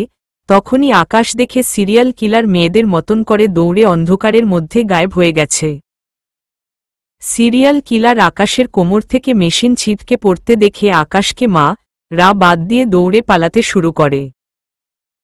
কারণ সিরিয়াল কিলার ইতিমধ্যেই বুঝে গেছে যে সে যার সাথে খেলতে এসেছে সে তার থেকেও বড় খিলাড়ি। তাই সিরিয়াল কিলার আকাশকে রেখে ভয় দৌড়ে পালাতে শুরু করেছে। এদিকে আকাশ নিজেকে সামলে নিয়ে সিরিয়াল কিলারের দিকে তাকাতেই দেখে সে দৌড়ে পালাচ্ছে। তবে আকাশ আর সিরিয়াল কিলারের পিছু না নিয়ে এক নজরে তার দিকে তাকিয়ে থাকে। তখনই আকাশ দেখে সিরিয়াল কিলার মেয়েদের মতন করে দৌড়ে অন্ধকারের মধ্যে গায়েব হয়ে গেছে। আকাশ পুরো বেকুব হয়ে যায় সিরিয়াল কিলারকে মেয়েদের মতন দৌড়াতে দেখে। কারণ সে এতদিন ভেবেছিল সিরিয়াল কিলার একজন ছেলে, কিন্তু আজ দেখছে সিরিয়াল কিলার একজন মেয়ে। তবে আকাশ এখনও পুরোপুরিভাবে শিওর নয় যে সিরিয়াল কিলার সত্যিই একজন মেয়ে। কারণ সিরিয়াল কিলার অনেক ভারী একটা কালো স্যুট পরেছিল। সিরিয়াল কিলারের পরিধান করা কালো স্যুটের কারণে কোনোভাবেই সিরিয়াল কিলার ছেলে কি মেয়ে সেটা নির্ধারণ করা যাচ্ছিল না। শারীরিক গঠন পুরোপুরি ঢাকা ছিল স্যুটের কারণে। তবে দৌড়ে পালানোর ধরনটা কিছুটা মেয়েদের মতন ছিল। সিরিয়াল কিলার ছেলে কি মেয়ে সেই বিষয়ে আকাশ এখনও পুরোপুরি নিশ্চিত নয়। তবে দৌড়ে পালানোর ধরনটা যেহেতু মেয়েদের মতন, তাহলে মেয়ে হবার চান্স রয়েছে। অন্যদিকে একটা পুরুষ ছাড়া 200-র বেশি মানুষ ন করা কোনো মেয়ে মানুষের পক্ষে সম্ভব নয়। আর যদি সম্ভব হয়েও থাকে তাহলে সেই মেয়ে অসাধ্য সাধন করেছে। কোনো মাফিয়া বা গ্যাংস্টার ছাড়া সুস্থ স্বাভাবিক কোনো পুরুষ মানুষের পক্ষে এতগুলা মানুষকে মেরে ফেলা অসম্ভব। সেখানে একটা মেয়ে কি করে এতগুলা মানুষকে মেরে ফেলবে? আকাশ কোনো মতেই এসবের উত্তর মিলাতে পারে না। এই সিরিয়াল কিলারের প্রতিটা বিষয় আকাশের মাথাকে জ্যাম লাগিয়ে দিচ্ছে।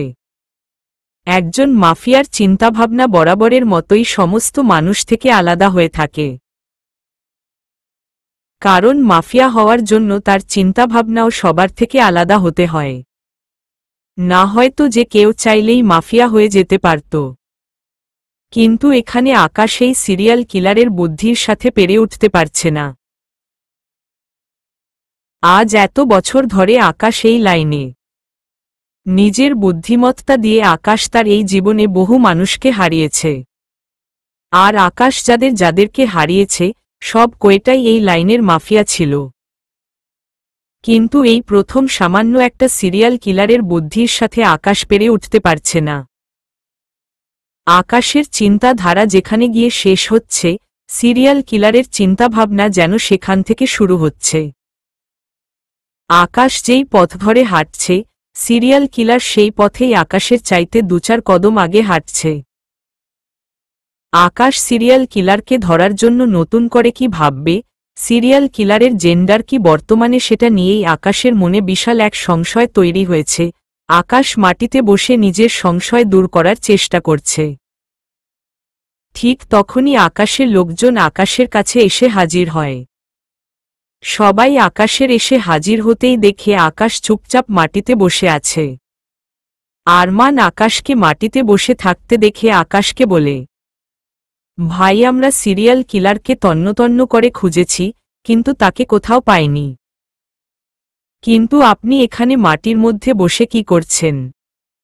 আরমানের কথার প্রত্যুত্তরে আকাশ আরমানকে বলে, তোরা যতই খুঁজিস না কেন সিরিয়াল কিলারকে খুঁজে পাবি না।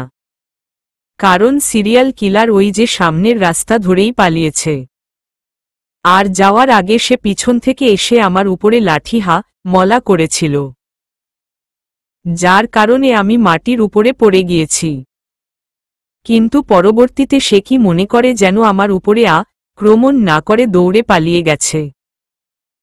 কি ভাই, সেই সিরিয়াল কিলার আপনার উপরে হামলা করেছে।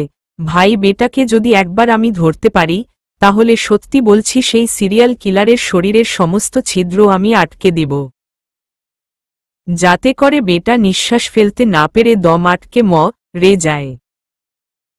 আরমান, সিরিয়াল কিলারের ব্রেইন আমাদের চাইতেও 3 গুণ বেশি চলে। একটু আগে সে যখন আমায় লাঠি দিয়ে মেরে দৌড়ে পালিয়ে যাচ্ছিল, তখন তার দৌড়ানোর ভঙ্গিমা ছিল মেয়েদের মতন। আমরা তাকে ধরার জন্য নতুন পরিকল্পনা করছি। আর সেই সিরিয়াল কিলার প্রতিবারেই নতুন একটা কাণ্ড করে আমাদেরকে ভাবনার জগতে ফাঁসিয়ে দিচ্ছে। পরবর্তীতে আমরা সেই ভাবনার জগৎ থেকে বেরিয়ে আসতে মাঝের সেই সময়টাতে সিরিয়াল কিলার নিজের আরেকটা চিন্তাভাবনার বাস্তবায়ন করছে। ভাই, তার মানে সিরিয়াল কিলার কি কোনো মেয়ে? তা আমি শিওর নই, কারণ তার শারীরিক গঠন আমি দেখিনি। তার দৌড়ানোর ভঙ্গিমাটাই শুধু মেয়েদের মতন ছিল। সে মেয়ে হতে পারে, আবার ছেলেও হতে পারে। এখন ভাবনার বিষয় এটাই যে সে যদি মেয়ে হয়ে থাকে তাহলে সে সবার অগোচরে এত কিছু কি করে করছে, যেখানে আমরা এবং সমস্ত প্রশাসন তাকে ধরতে ব্যর্থ হচ্ছি, সেখানে সে নিজের কাজকর্মগুলোকে কতটা নিখুঁতভাবে বাস্তবায়ন করছে। একটা ছেলের পক্ষে না হয় এসব সম্ভব, কিন্তু একটা মেয়ের পক্ষে এত সব কিছু করা কি করে সম্ভব? আমার তো মাথায় কিছুই কাজ করছে না। ভাই, আপনার কথা শুনে আমার মাথাও এলোমেলো হয়ে গিয়েছে। তবে সে যাই হোক, ধরা সে খাবেই। কতদিন সে এসব করে বেড়াবে?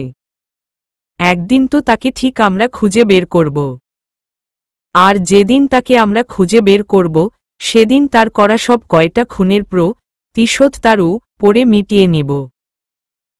কথায় আছে না, চোর চুরি করে 10 দিন পালাবে, কিন্তু একদিন যেদিন ধরা খাবে সেদিন সবকিছুর উসুল তার উপরে তোলা হয়। আমরাও তাই করব। তোরা সবাই সতর্ক থাক, কারণ সে যদি আমার উপরে মলা করতে পারে তাহলে তোদের উপরেও সে মলা করতে দুবার ভাববে না। তাই এখন থেকে সবাই আরো সতর্কতার সাথে কাজ করবি। ঠিক আছে ভাই। কিন্তু ভাই, আপনার কোথাও লাগেনি তো? পায়ে সামান্য লেগেছে, তবে ব্যথার ঔষধ খেলে সেটা সেরে যাবে আশা করি। আমায় নিয়ে টেনশন করিস না, তোরা সবাই বাড়ি চলে যা। কেন ভাই, আজকে আর সিরিয়াল কিলারের খোঁজ করব না? আমার মনে হয় না সিরিয়াল কিলার আজকে আর কিছু করবে, কারণ না হয়তো সে দৌড়ে পালাতো না, সে বাকিদের মতন আমায় ও রার চেষ্টা করত। তবে আমি শিওর করে বলতে পারছি না যে সে আজকে আর কারোর ক্ষতি করবে না। ঠিক আছে ভাই, সবাই তাহলে যে যার মতন বাড়ি চলে যাব। কিন্তু সিরিয়াল কিলার যেই রাস্তা দিয়ে দৌড়ে পালিয়েছে, আমরা কয়েকজন সেই রাস্তায় একবার খুঁজে দেখে আসি সিরিয়াল কিলারের কোনো হদিস পাওয়া যায় কিনা। ঠিক আছে, যা, আমি এখানে আছি। আরমান আকাশের সাথে কয়েকজনকে রেখে বাকি কয়েকজনকে নিয়ে সে সামনের রাস্তাটার দিকে সিরিয়াল কিলারের খোঁজে যায়, যেদিকটাতে সিরিয়াল কিলার আকাশকে লাঠি দিয়ে রার পর দৌড়ে পালিয়েছে। এদিকে আকাশ 8 ঘন্টা খানিক কয়েকজনকে সঙ্গে নিয়ে বসে আছে। আরমানরা এখনো ফিরে আসেনি। 8 ঘন্টা পর আরমানের নাম্বার থেকে আকাশের কাছে ফোন আসে। আকাশ ফোন রিসিভ করতেই অপর পাশ থেকে আরমান বলে ওঠে, ভাই, সিরিয়াল কিলারের খোঁজ করতে করতে আমরা একটা ছোট ব্রিজের উপরে এসে হাজির হয়েছি। তখনই দেখি সামনে একটা লোক আমাদের দেখে ব্রিজের সাইড হয়ে ব্রিজের নিচে নেমে দৌড়ে পালাতে শুরু করেছে। আমরা সবাই লোকটাকে দৌড়ে পালাতে দেখে তার পিছু পিছু দৌড়াতে শুরু করি, কিন্তু লোকটা কিছু সময়ের মধ্যে আমাদের চোখকে ফাঁকি দিয়ে কোথায় যেন গায়েব হয়ে গিয়েছে। আশেপাশে এত খোঁজাখুঁজি করলাম কিন্তু লোকটার আর দেখা পেলাম না। ভাই, আমার মনে হয় এটাই সেই সিরিয়াল কিলার ছিল। ব্রিজটা কি জনমানবহীন এলাকায়, নাকি আশেপাশে কোনো বাড়িঘর আছে? ভাই, আশেপাশে তো কোনো বাড়িঘর নেই, তবে ব্রিজের থেকে অনেকটা দূরে অনেকগুলা বাড়িঘর দেখা যাচ্ছে, যেটা কিনা একটা এলাকা। পানি শুকানোর কারণে ব্রিজের নিচ দিয়েও সেই এলাকায় যাওয়া যায়, আবার পাকা রাস্তা হয়েও ঘুরে সেই এলাকায় যাওয়া যায়। তাহলে সেই লোকটা ব্রিজের নিচ দিয়ে সেই এলাকায় ঢুকে গেছে, না হয়তো তোদের সব কয়টার চোখ ফাঁকি দিয়ে সে আর কোথায় যাবে। ভাই, তাহলে কি আমরা সেই এলাকায় যাব? আমরা আসছি, তোরা কিছুক্ষণ অপেক্ষা কর, তারপর একসাথে মিলে সেই একালায় যাব। ঠিক আছে ভাই। আকাশ ফোন কেটে দিয়ে তার সাথে থাকা সবাইকে নিয়ে আরমানদের কাছে যাওয়ার জন্য রওনা হয়। অপরদিকে আরমানরা আকাশ এবং বাকি লোকজনের জন্য অপেক্ষা করছে। কিছু সময় পর আকাশ সবাইকে নিয়ে আরমানদের কাছে গিয়ে হাজির হয়। এরপর সবাই মিলে ব্রিজের নিচের শুকনো জমিন দিয়ে হেঁটে সেই এলাকায় গিয়ে ওঠে। এলাকায় ওঠার পর দেখে এলাকাটা বিশাল বড়। পুরো একালায় সেই লোকটাকে খুঁজতে হলে সারারাত লেগে যাবে। তাই আকাশ লোকজনকে নিয়ে আশেপাশের কিছুটা জায়গায় ঘণ্টা খানিক সেই লোকটাকে খোঁজাখুঁজি করে, কিন্তু সেই লোকটাকে তারা আর খুঁজে পায় না। তাই আকাশ খোঁজাখুঁজি বাদ দিয়ে সবাইকে বলে, এই চল, আজকের মতন চলে যাই, কারণ অনেক রাত হয়েছে। আমি যেই বাসায় থাকি সেই বাসার আন্টি আমার মায়ের বান্ধবী। উনি বেশি রাত করে বাড়ি ফিরলে এটা সেটা প্রশ্ন করবে। তাই আজকের মতন খোঁজাখুঁজি বন্ধ করে সবাই এখান থেকে চল। আকাশের কথা মতন সবাই খোঁজাখুঁজি বন্ধ করে দেয়। এরপর আকাশ সবাইকে নিয়ে এলাকা থেকে বেরিয়ে এলাকা ছেড়ে যাওয়ার উদ্দেশ্যে রওনা হয়। কিন্তু কিছুটা পথ অতিক্রম করার পর রাস্তার মাঝে একটা ডাস্টবিনের সামনে আকাশ কিছু একটা দেখতে পায়। আকাশ সাথে সাথে আরমানকে বলে, আরমান, ওই যে ডাস্টবিনের সামনে কিছু একটা পড়ে আছে সেটাকে তুলে নিয়ে আয়। আরমান আকাশের কথা মতন জিনিসটা উঠিয়ে এনে আকাশকে বলে, ভাই, এটা তো পুলিশের ইউনিফর্ম। আকাশ আরমানের হাত থেকে ইউনিফর্মটা নিয়ে ভালো করে দেখতে থাকে। তখনই আকাশ দেখে ইউনিফর্মের বুকের নেমপ্লেটে অবনীর বাবার নাম লিখা এবং কাঁধে স্টারও রয়েছে। আকাশ বুঝে যায় এই এলাকাতেই কোনো কাহিনী রয়েছে। তাই সে সবাইকে বলে, আগামীকাল আমরা সবাই দিনের বেলায় আবার এই এলাকায় আসব। কারণ আরমানরা যেই লোকের পিছু নিয়েছে সে এই এলাকাতেই এসে উঠেছে। দ্বিতীয়ত, গতকাল কাল রাতে যেই ওসি গায়েব হয়েছে এটা সেই ওসির এই ইউনিফর্ম। আমি শিওর সিরিয়াল কিলারের সাথে এই এলাকার অনেক বড় কোনো সম্পর্ক আছে। তাই আগামীকাল দিনে সবাই আবার এই এলাকায় আসব। কারণ আজকে অনেক রাত হয়ে যাওয়ায় আর সম্ভব নয় খোঁজাখুঁজি করা। আগামীকাল আমার কলেজ শেষে তোদের সবাইকে নিয়ে আবারও এই এলাকায় আসব। তারপর এলাকার প্রতিটা আনাচে কানাচে তল্লাশি চালাব। এখন সবাই এখান থেকে চল। আকাশ অবনীর বাবার ইউনিফর্মটা হাতে নিয়ে আবারও সবাইকে নিয়ে রওনা হয় এলাকা থেকে চলে যাওয়ার জন্য। অনেকটা সময় হাঁটার পর সমস্ত রাস্তা অতিক্রম করে সবাই গাড়ির সামনে এসে হাজির হয়। আকাশ এবং তার লোকেরা গাড়ি নিয়ে এসেছে। কিন্তু সিরিয়াল কিলারকে খোঁজার জন্য তারা রাস্তার একপাশে গাড়ি রেখে তারপর খোঁজাখুঁজি শুরু করেছে। না হয়তো গাড়ি করে এলাকায় অলিগলিতে ঘুরে বেড়ানো অসম্ভব। গাড়ির কাছে পৌঁছে সবাই গাড়িতে উঠে বসে। এরপর আকাশের লোকজন গাড়ি করে আকাশকে আগে তার বাসায় নামিয়ে দেয়। এরপর তারা গাড়ি নিয়ে চলে যায়। এদিকে আকাশ বাড়ি পৌঁছাতেই নিশাতের আম্মু আকাশকে জিজ্ঞাসা করে এত সময় সে কোথায় ছিল। আকাশ নিশাতের আম্মুকে বানিয়ে একটা মিথ্যা বলে দেয় যে সে কলেজের এক ফ্রেন্ডের বাসায় কাজে গিয়েছিল। নিশাতের আম্মু আর আকাশকে কিছু বলে না। আকাশ বাড়ি এসে ফ্রেশ হয়ে খাবার খেতে নিচে আসে। খাবার টেবিলে নিশাতের আম্মু আকাশের জন্য খাবার বেড়ে রেখে তিনি নিজের রুমে চলে গিয়েছে। আকাশ বেড়ে রাখা খাবারগুলো খেয়ে নিজের রুমে এসে একটা ব্যথার ঔষধ খেয়ে ঘুমিয়ে পড়ে। পরের দিন সকালবেলায় ঘুম থেকে উঠে জলদি করে গোসল করে নেয়। কারণ আজ দুপুরে কলেজ শেষ করে লোকজন নিয়ে গত রাতের সেই এলাকাটায় সিরিয়াল কিলারের খোঁজ করতে যাবে। আকাশ কোনো সময় বাড়ি ফিরবে তার কোনো ঠিক নেই।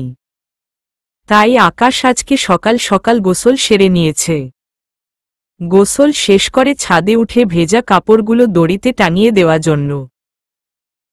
তখনই আকাশ দেখে গতকালের সেই ভারী কালো স্যুটটা দড়ির একপাশে ঝুলছে। যেই ভারী কালো স্যুটটা গতকাল রাতে সিরিয়াল কিলার পরিধান করেছিল। আকাশের পুরো হুঁশ উড়ে যায় সিরিয়াল কিলারের পরিধান করা সেই কালো স্যুটটা নিজের বাড়ির ছাদে দড়ির মধ্যে ঝুলে থাকতে দেখে।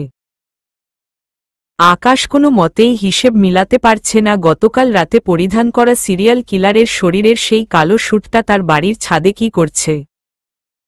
আকাশ দেখে গতকালের সেই ভারী কালো স্যুটটা দড়ির একপাশে ঝুলছে। যেই ভারী কালো স্যুটটা গতকাল রাতে সিরিয়াল কিলার পরিধান করেছিল। আকাশের পুরো হুঁশ উড়ে যায় সিরিয়াল কিলারের পরিধান করা সেই কালো স্যুটটা নিজের বাড়ির ছাদে দড়ির মধ্যে ঝুলে থাকতে দেখে। আকাশ কোনো মতেই হিসেব মিলাতে পারছে না গতকাল রাতে পরিধান করা সিরিয়াল কিলারের শরীরের সেই কালো স্যুটটা তার বাড়ির ছাদে কি করছে। আকাশের মাথায় যেন কোনো কিছুই কাজ করছে না। হাজারটা প্রশ্ন এসে আকাশের মাথার ভিতরে ঘুরপাক খাচ্ছে। যেই সিরিয়াল কিলারের খোঁজে তার দলের ছেলেপেলে এবং আকাশ নিজেই মরিয়া হয়ে আছে, সেই সিরিয়াল কিলারের পরিধান করা কালো স্যুট শেষমেশ কিনা তার বাড়ির ছাদেই ঝুলছে। এটা কি করে সম্ভব? আকাশ কালো স্যুটটার দিকে তাকিয়ে গভীর চিন্তায় মগ্ন হয়ে পড়েছে। নিজের সমস্ত প্রশ্নের উত্তর খুঁজে বের করার চেষ্টা করছে আকাশ চুপচাপ দাঁড়িয়ে থেকে। কিন্তু কোনো উত্তর আকাশের হাতে লাগে না। তাই আকাশ নৈরাশ হয়ে নিজে নিজে বলতে থাকে। মনের ভিতরে একগাদা প্রশ্ন এসে ঘুরপাক খাচ্ছে, কিন্তু কোনো প্রশ্নের উত্তর আমি খুঁজে পাচ্ছি না। সিরিয়াল কিলারের হিসেব মিলানোর জন্য হাজারটা সূত্র অ্যাপ্লাই করলাম, কিন্তু শেষমেশ এসে দেখি নতুন আরেকটা সূত্র তৈরি হয়েছে আমার নিজের বাড়িতে। যেই সূত্র দিয়ে আমি অঙ্কের সমাপ্তি করতে পারবো ঠিক, কিন্তু সূত্রটা কিভাবে অ্যাপ্লাই করব সেটাই বুঝে উঠতে পারছি না। আমি খোঁজ করছি সিরিয়াল কিলারের, আর পরিশেষে এসে দেখি আমার বাসার ছাদেই সিরিয়াল কিলারের কালো স্যুটটা। তার মানে আমার বাসার মানুষই এতে জড়িত আছে। কিন্তু কে করবে এমন কাজ? নিশাত ও ছোট রোহান ও বেশি একটা বড় না যে সিরিয়াল কিলারের রোল প্লে করবে। ধুর, মাথায় কাজ করছে না কিছু। আমি যতটা এগিয়েছি তার চাইতে তিনগুণ যেন আরও পিছিয়ে গেলাম। তবে যাই হবে হোক, আমি হাল ছেড়ে দেওয়ার মতন মানুষ নই। ঘটনার নতুন এক সূত্রপাত যেহেতু আমার বাড়ির মধ্যে হয়েছে, তাহলে আমি বাড়ির মানুষকেও সন্দেহের তালিকায় ফেলব। কারণ সময়ে নিজেকে বাদে সবার উপর থেকেই বিশ্বাসের মাত্রাটা কমিয়ে ফেলতে হয়। আমি সেটাই করব। আর এখন সমস্ত চিন্তাভাবনা বাদ দিয়ে কলেজে চলে যাই, না হয়তো আবার দেরি হয়ে যাবে। পরে বাসায় এসে না হয় বিষয়টা নিয়ে ভাবা যাবে। আকাশ এরপর ছাদে কাপড় শুকাতে দিয়ে নিচে নেমে এসে নাস্তা করে নেয়। নিশাতের আম্মু চুপচাপ আকাশকে নাস্তা বেড়ে দেয়। আকাশ নাস্তা খেয়ে কলেজে চলে আসে, কিন্তু কলেজে এসে দেখে আজকে ক্লাস হবে না। কারণ সিরিয়াল কিলারের ভয়ে আজকে স্টুডেন্ট আরও কম এসেছে কলেজে। তাই কলেজ ছুটি দিয়ে দেয় কলেজ কর্তৃপক্ষ। আকাশ কলেজে এসে যখন শুনে আজকে ক্লাস হবে না, তাই সে কি করবে একটা জায়গায় দাঁড়িয়ে ভাবতে থাকে। কারণ তার এখন আর কোনো কাজ নেই। এমন সময় ত্রিধার নাম্বার থেকে আকাশের কাছে ফোন আসে। আকাশ ফোন রিসিভ করতেই ত্রিধা আকাশকে প্রশ্ন করে, এই আকাশ, কোথায় তুমি? কোথায়? আবার কলেজে এসেছি, কিন্তু এসে দেখি ক্লাস হবে না, তাই বাড়ি চলে যাচ্ছি আবার। এই না, না, বাড়ি যেও না, আমি কলেজে আসছি। আজ বহুদিন পর তোমার সাথে একটু সময় কাটাবার সুযোগ এসেছে, তো আমি এখন কি করব? একটা জায়গায় দাঁড়িয়ে আমার জন্য অপেক্ষা করো, আমি অল্প কিছু সময়ের মধ্যেই কলেজে আসছি। ঠিক আছে। আকাশ ফোন কেটে দিয়ে ত্রিধার জন্য অপেক্ষা করতে থাকে কলেজের ভিতরে, যেখানে দাঁড়িয়ে ছিল সেখানে দাঁড়িয়ে দাঁড়িয়ে। এমন সময় হুট করেই কোথা থেকে যেন অবনী গিয়ে আকাশের সামনে হাজির হয়। এরপর আকাশের সামনে হাজির হয়ে কাঁদো কাঁদো গলায় আকাশকে জিজ্ঞাসা করে, আমার বাবার কোনো খোঁজ পেয়েছ আকাশ? না, তোমার বাবার কোনো খোঁজ পাইনি। তার মানে কি আমার বাবাকেও সেই সিরিয়াল কিলারটা মেরে ফেলেছে? তার মানে কি আমিও আমার বাবাকে হারিয়ে ফেললাম চিরতরের জন্য? আরে অবনী, তুমি অহেতুক এসব বাজে কথা ভেবো না তো। দেখবে তোমার বাবা সুস্থ স্বাভাবিকভাবে ঠিক বাড়ি ফিরে আসবে। আকাশ, আমার মনে হয় না আমার বাবা আর বাড়ি ফিরে আসবে। কারণ সিরিয়াল কিলার আজ অবধি যাকে যাকে উঠিয়ে নিয়ে গেছে তাদের মধ্যে থেকে কেউ আর জীবিত ফিরে আসেনি। তাই আমি জানি সে হয়তো আমার বাবাকেও মেরে ফেলেছে। অবনী আকাশকে কথাগুলা বলতে বলতে কান্না করে দেয়। আর অবনীর কথা শুনে তখনই আকাশের হুট করে গতরাতের কথা মনে পড়ে। গতরাতে আকাশ অবনীর বাবার ইউনিফর্ম পেয়েছে ডাস্টবিনের সামনে। তার মানে হতেও পারে সিরিয়াল কিলার অবনীর বাবাকে মেরে ফেলেছে। কিন্তু আকাশ বিষয়টা অবনীর সাথে শেয়ার করে না, কারণ না হয়তো অবনী আরও ভেঙে পড়বে। আকাশ অবনীকে সামলানোর চেষ্টা করে কথার মাধ্যমে, কিন্তু অবনী কান্নায় আরও মেতে ওঠে। আকাশ অবনীকে কথার মাধ্যম আর সামলাতে না পেরে নিজের অজান্তেই অবনীকে নিজের বুকে টেনে নিয়ে জড়িয়ে ধরে।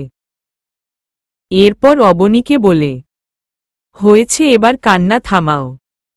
কেঁদে কেটে দুনিয়াদারি আর ভাসাতে হবে না। আকাশ আমার আর আপন বলতে কেউ নেই। প্রতিশোধ নেওয়ার চক্করে আমি তোমাকে চিরজীবনের জন্য হারিয়ে ফেলেছি।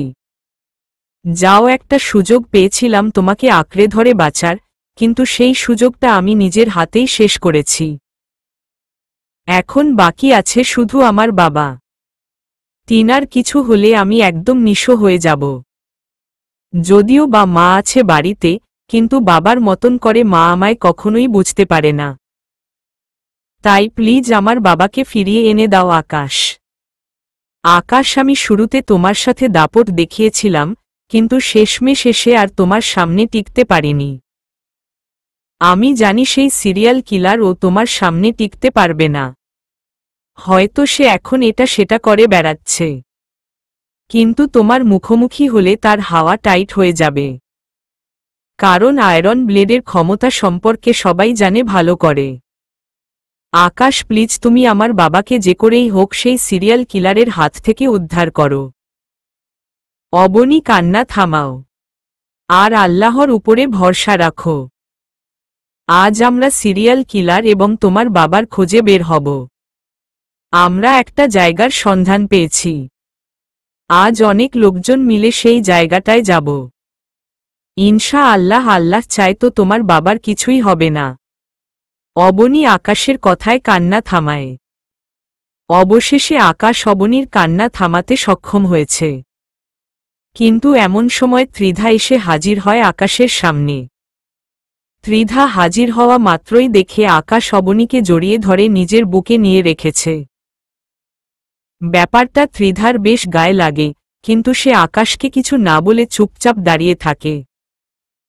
অপরদিকে আকাশ লক্ষ্য করে ত্রিধা তার আর অবনীর দিকে চুপচাপ এক দৃষ্টিতে তাকিয়ে আছে। এতক্ষণ পর আকাশের খেয়াল হয় সে অবনীকে জড়িয়ে ধরে রেখেছে নিজের বুকে। আকাশ তাড়াতাড়ি করে অবনীকে ছেড়ে দিয়ে স্বাভাবিক হয়ে দাঁড়ায়। তখনই ত্রিধা বলে উঠে, ছেড়ে দিল কেন? জড়িতে ধরা অবস্থায় তো বেশ লাগছিল দুজনকে। মনে হচ্ছিল যেন বিবাহিত কোনো দম্পতি আমার সামনে দাঁড়িয়ে আছে। আবার জড়িয়ে ধরো আকাশ, সমস্যা নেই। ত্রিধার কথা শুনে আকাশ বুঝে ফেলে ত্রিধার ভীষণ মন খারাপ হয়েছে জিনিসটা দেখে। তাই আকাশ ত্রিধাকে বলে, ত্রিধা তুমি ভুল ভাবিও না আমাদেরকে। আসলে অবনীর বাবাও গায়েব। আশঙ্কা করা হচ্ছে সেই সিরিয়াল কিলার অবনীর বাবাকে উঠিয়ে নিয়ে গেছে, যার কারণে অবনী কান্না করছিল। আমি জাস্ট মেয়েটাকে সান্ত্বনা দিচ্ছিলাম। আকাশ, এত কিছু তো তোমায় আমি জিজ্ঞাসা করিনি। অহেতুক এতগুলো কথা কোনো কারণে বলছো তুমি? না মানে তুমি রেগে আছো তাই বললাম। আকাশ, অহেতুক কথাবার্তা বলে রাগ উঠাচ্ছ এখন? আচ্ছা ত্রিধা, সরি। শরীর কোনো প্রয়োজন নেই। তোমাদের কথা শেষ হলে তুমি আমায় একটু সময় দাও। আর কথা শেষ না হলে কন্টিনিউ করো কথাবার্তা। আমি আরও কিছু সময় পরে আসছি। না শেষ। অবনী, এবার তুমি যেতে পারো। অবনী আকাশের কথা শুনে মন খারাপ করে আকাশের সামনে থেকে চলে যায়। অবনী চলে যেতেই আকাশ আর ত্রিধা কলেজের একপাশে একটা জায়গায় গিয়ে বসে কথা বলার জন্য। বসার পর আকাশ ত্রিধার সাথে বকবক করতে শুরু করে, কিন্তু ত্রিধা চুপচাপ হয়ে বসে থাকে। আকাশ বুঝতে পারে ত্রিধা এখনও তার উপরে রেগে আছে। তাই আকাশ ত্রিধার এক হাত টেনে নিজের দুহাতের মুঠোতে নিয়ে ত্রিধাকে সরি বলে। কিন্তু ত্রিধা ঝাড়ি দিয়ে আকাশের কাছ থেকে নিজের হাত সরিয়ে নেয়।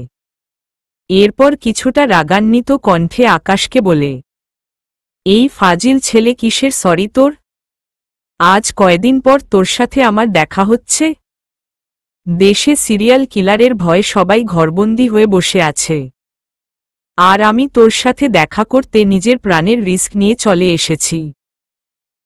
কিন্তু এসে দেখি তুই অন্য মেয়েকে বুকে টেনে রেখেছিস, তাও আবার নিজের অতীতকে। কেন তোর অতীতের প্রতি তোর এত আক্ষেপ কেন? যদি আমায় ভালো না লাগে সোজা বলে দিলেই তো পারিস। অহেতুক কষ্ট দেওয়ার মানে কি আমায় আকাশ? তোকে ভালোবাসাটা কি আমার অন্যায় হয়েছে? ত্রিধা, সত্যিই আমার অন্যায় হয়েছে। আগামীতে আর কখনো ওই রকমটা হবে না। প্লিজ তুমি এবারের মতন সবকিছুকে মাফ করে দাও। আকাশ, তোকে মাফ করার ক্ষমতা আমার নেই, কারণ তুই হইলি আয়রন ব্লেড। তুই মানুষকে ক্ষমা করবি, সেখানে তোকে আমি ক্ষমা করব কি করে বল? আকাশ বুঝতে পারে ত্রিধার সত্যিই অনেক অভিমান হয়েছে, কারণ আজ অনেকদিন পর তার সাথে ত্রিধার দেখা হচ্ছে। মনে মনে হয়তো ত্রিধা অনেক কিছুই ভেবে রেখেছিল, কিন্তু আকাশ সব কিছুই মাটি করে দিয়েছে। তাই আকাশ এই জীবনে প্রথমবার নিজ থেকেই ত্রিধাকে নিজের কাছে টেনে নিয়ে জড়িয়ে ধরে। আকাশ ত্রিধাকে জড়িয়ে ধরায় ত্রিধার রাগ মুহূর্তের মধ্যেই গায়েব হয়ে গিয়েছে। আকাশ ত্রিধাকে জড়িয়ে ধরে অনেকগুলা সরি বলে। আকাশের কাণ্ড দেখে ত্রিধা আকাশকে বলে, আকাশ, একটা নারী নিজের প্রিয় মানুষের ভাগ কখনো কাউকে দিতে চায় না, তেমনি ঠিক আমিও চাই না তুমি আমার ভাগ অন্য কাউকে দাও। আমি তোমার কাছে কখনোই সেভাবে কিছু চাই না, কিন্তু তাই বলে যে সবসময় একই জিনিস বারবার আমাকে সহ্য করতে হবে, এটা কেমন কথা? আমার কি কোনো ফিলিংস নেই নাকি আকাশ? ত্রিধা, সত্যিই আমি সরি, আর কখনো এমনটা হবে না। ঠিক আছে আকাশ, সমাপ্তি করো এবার এই ঘটনাটা এখানেই। ঘটনাটার সমাপ্তি করে দুজন মিলে নিজেদেরও মতন সময় কাটাতে থাকে। পুরোটা কলেজ টাইম দুজনে মিলে একসাথে কথাবার্তা বলে কাটায় কলেজের বাহিরে। কলেজ ছুটির সময় হলে কথাবার্তার সমাপ্তি করে আকাশ নিজের লোকজন নিয়ে গতকালের সেই এলাকাটিতে চলে যায় সিরিয়াস কিলারের খোঁজ করতে। আকাশের সেই এলাকাটিতে যেতে ইচ্ছে হচ্ছিল না, কারণ তার সন্দেহের গাছটা তার ঘরেই জন্মেছে। বাড়ির ছাদের উপরে যেহেতু সিরিয়াল কিলারের কালো স্যুট পাওয়া গেছে, তার মানে ঘরেই সমস্ত রহস্য লুকিয়ে আছে। সেখানে আকাশ ঘর বাদ দিয়ে বাহিরে খুঁজে কি করবে? কিন্তু আকাশ তার পরেও লোকজন নিয়ে সেই এলাকায় যায়। এলাকায় গিয়ে সিরিয়াল কিলারের খোঁজ করতে থাকে এদিক সেদিক, কিন্তু কোথাও তারা কিছু খুঁজে পায় না। বিকাল হয়ে গিয়েছে, এখনও আকাশ এবং তার লোকজন সন্দেহজনক সেই এলাকাটাতে সিরিয়াল কিলারকে খুঁজে বেড়াচ্ছে। খুঁজতে খুঁজতে এলাকার শেষ প্রান্তে একদম নির্জন জায়গায় একটা বাড়ি দেখতে পায় সবাই। আকাশ এলাকার লোকজন থেকে বাড়িটার সম্পর্কে জিজ্ঞাসা করলে এলাকার লোকজন আকাশকে বলে এই বাড়িতে আগে একটা দম্পতি থাকত, কিন্তু এখন আর কেউ থাকে না। এই বাড়িটা বহুকাল ধরেই খালি পড়ে আছে। কিন্তু আকাশ তার পরেও লোকজন নিয়ে সেই বাড়িটার তল্লাশি নিতে চায়। আকাশ তার লোকজন নিয়ে সেই বাড়িটার ভিতরে ঢুকতেই দেখে অবনীর বাবাকে বস্ত্রহীন অবস্থায় কেউ চেয়ারের উপরে বেঁধে রেখেছে। আকাশ তাড়াতাড়ি করে অবনীর বাবাকে উদ্ধার করে। এরপর অবনীর বাবাকে সঙ্গে নিয়ে সেই ঘর থেকে বেরিয়ে আসে। এলাকাবাসী সবাই হতবাক অবনীর বাবাকে আকাশ সেই বাড়ি থেকে উদ্ধার করায়। কারণ এলাকাবাসীর খবরও নেই তাদের এলাকার এই বন্ধ বাড়ির মধ্যে বসে সিরিয়াল কিলার তার সমস্ত কাজকর্ম করছে। তাদের নাকের ডগায় এত কিছু হয়ে যাচ্ছে, অথচ সেই বিষয়ে এলাকাবাসী কিছুই জানে না। আকাশ এলাকার সবাইকে সতর্ক থাকতে বলে অবনীর বাবাকে সঙ্গে নিয়ে এলাকা থেকে বেরিয়ে যায়। এরপর নিজের কয়েকজন লোককে বলে অবনীর বাবাকে বাড়িতে পৌঁছে দিয়ে আসতে। আকাশের কথা মতন আকাশের কয়েকজন লোক অবনীর বাবাকে গাড়ি করে বাড়ি পৌঁছে দিয়ে আসার জন্য রওনা হয়ে পড়ে, আর আকাশ নিজের বাকি লোকদের সঙ্গে গাড়িতে উঠে বসে। আকাশের লোকজন গতকালের ন্যায় আগে আকাশকে বাড়িতে এনে নামিয়ে দেয়। এরপর তারা গাড়ি নিয়ে চলে যায়।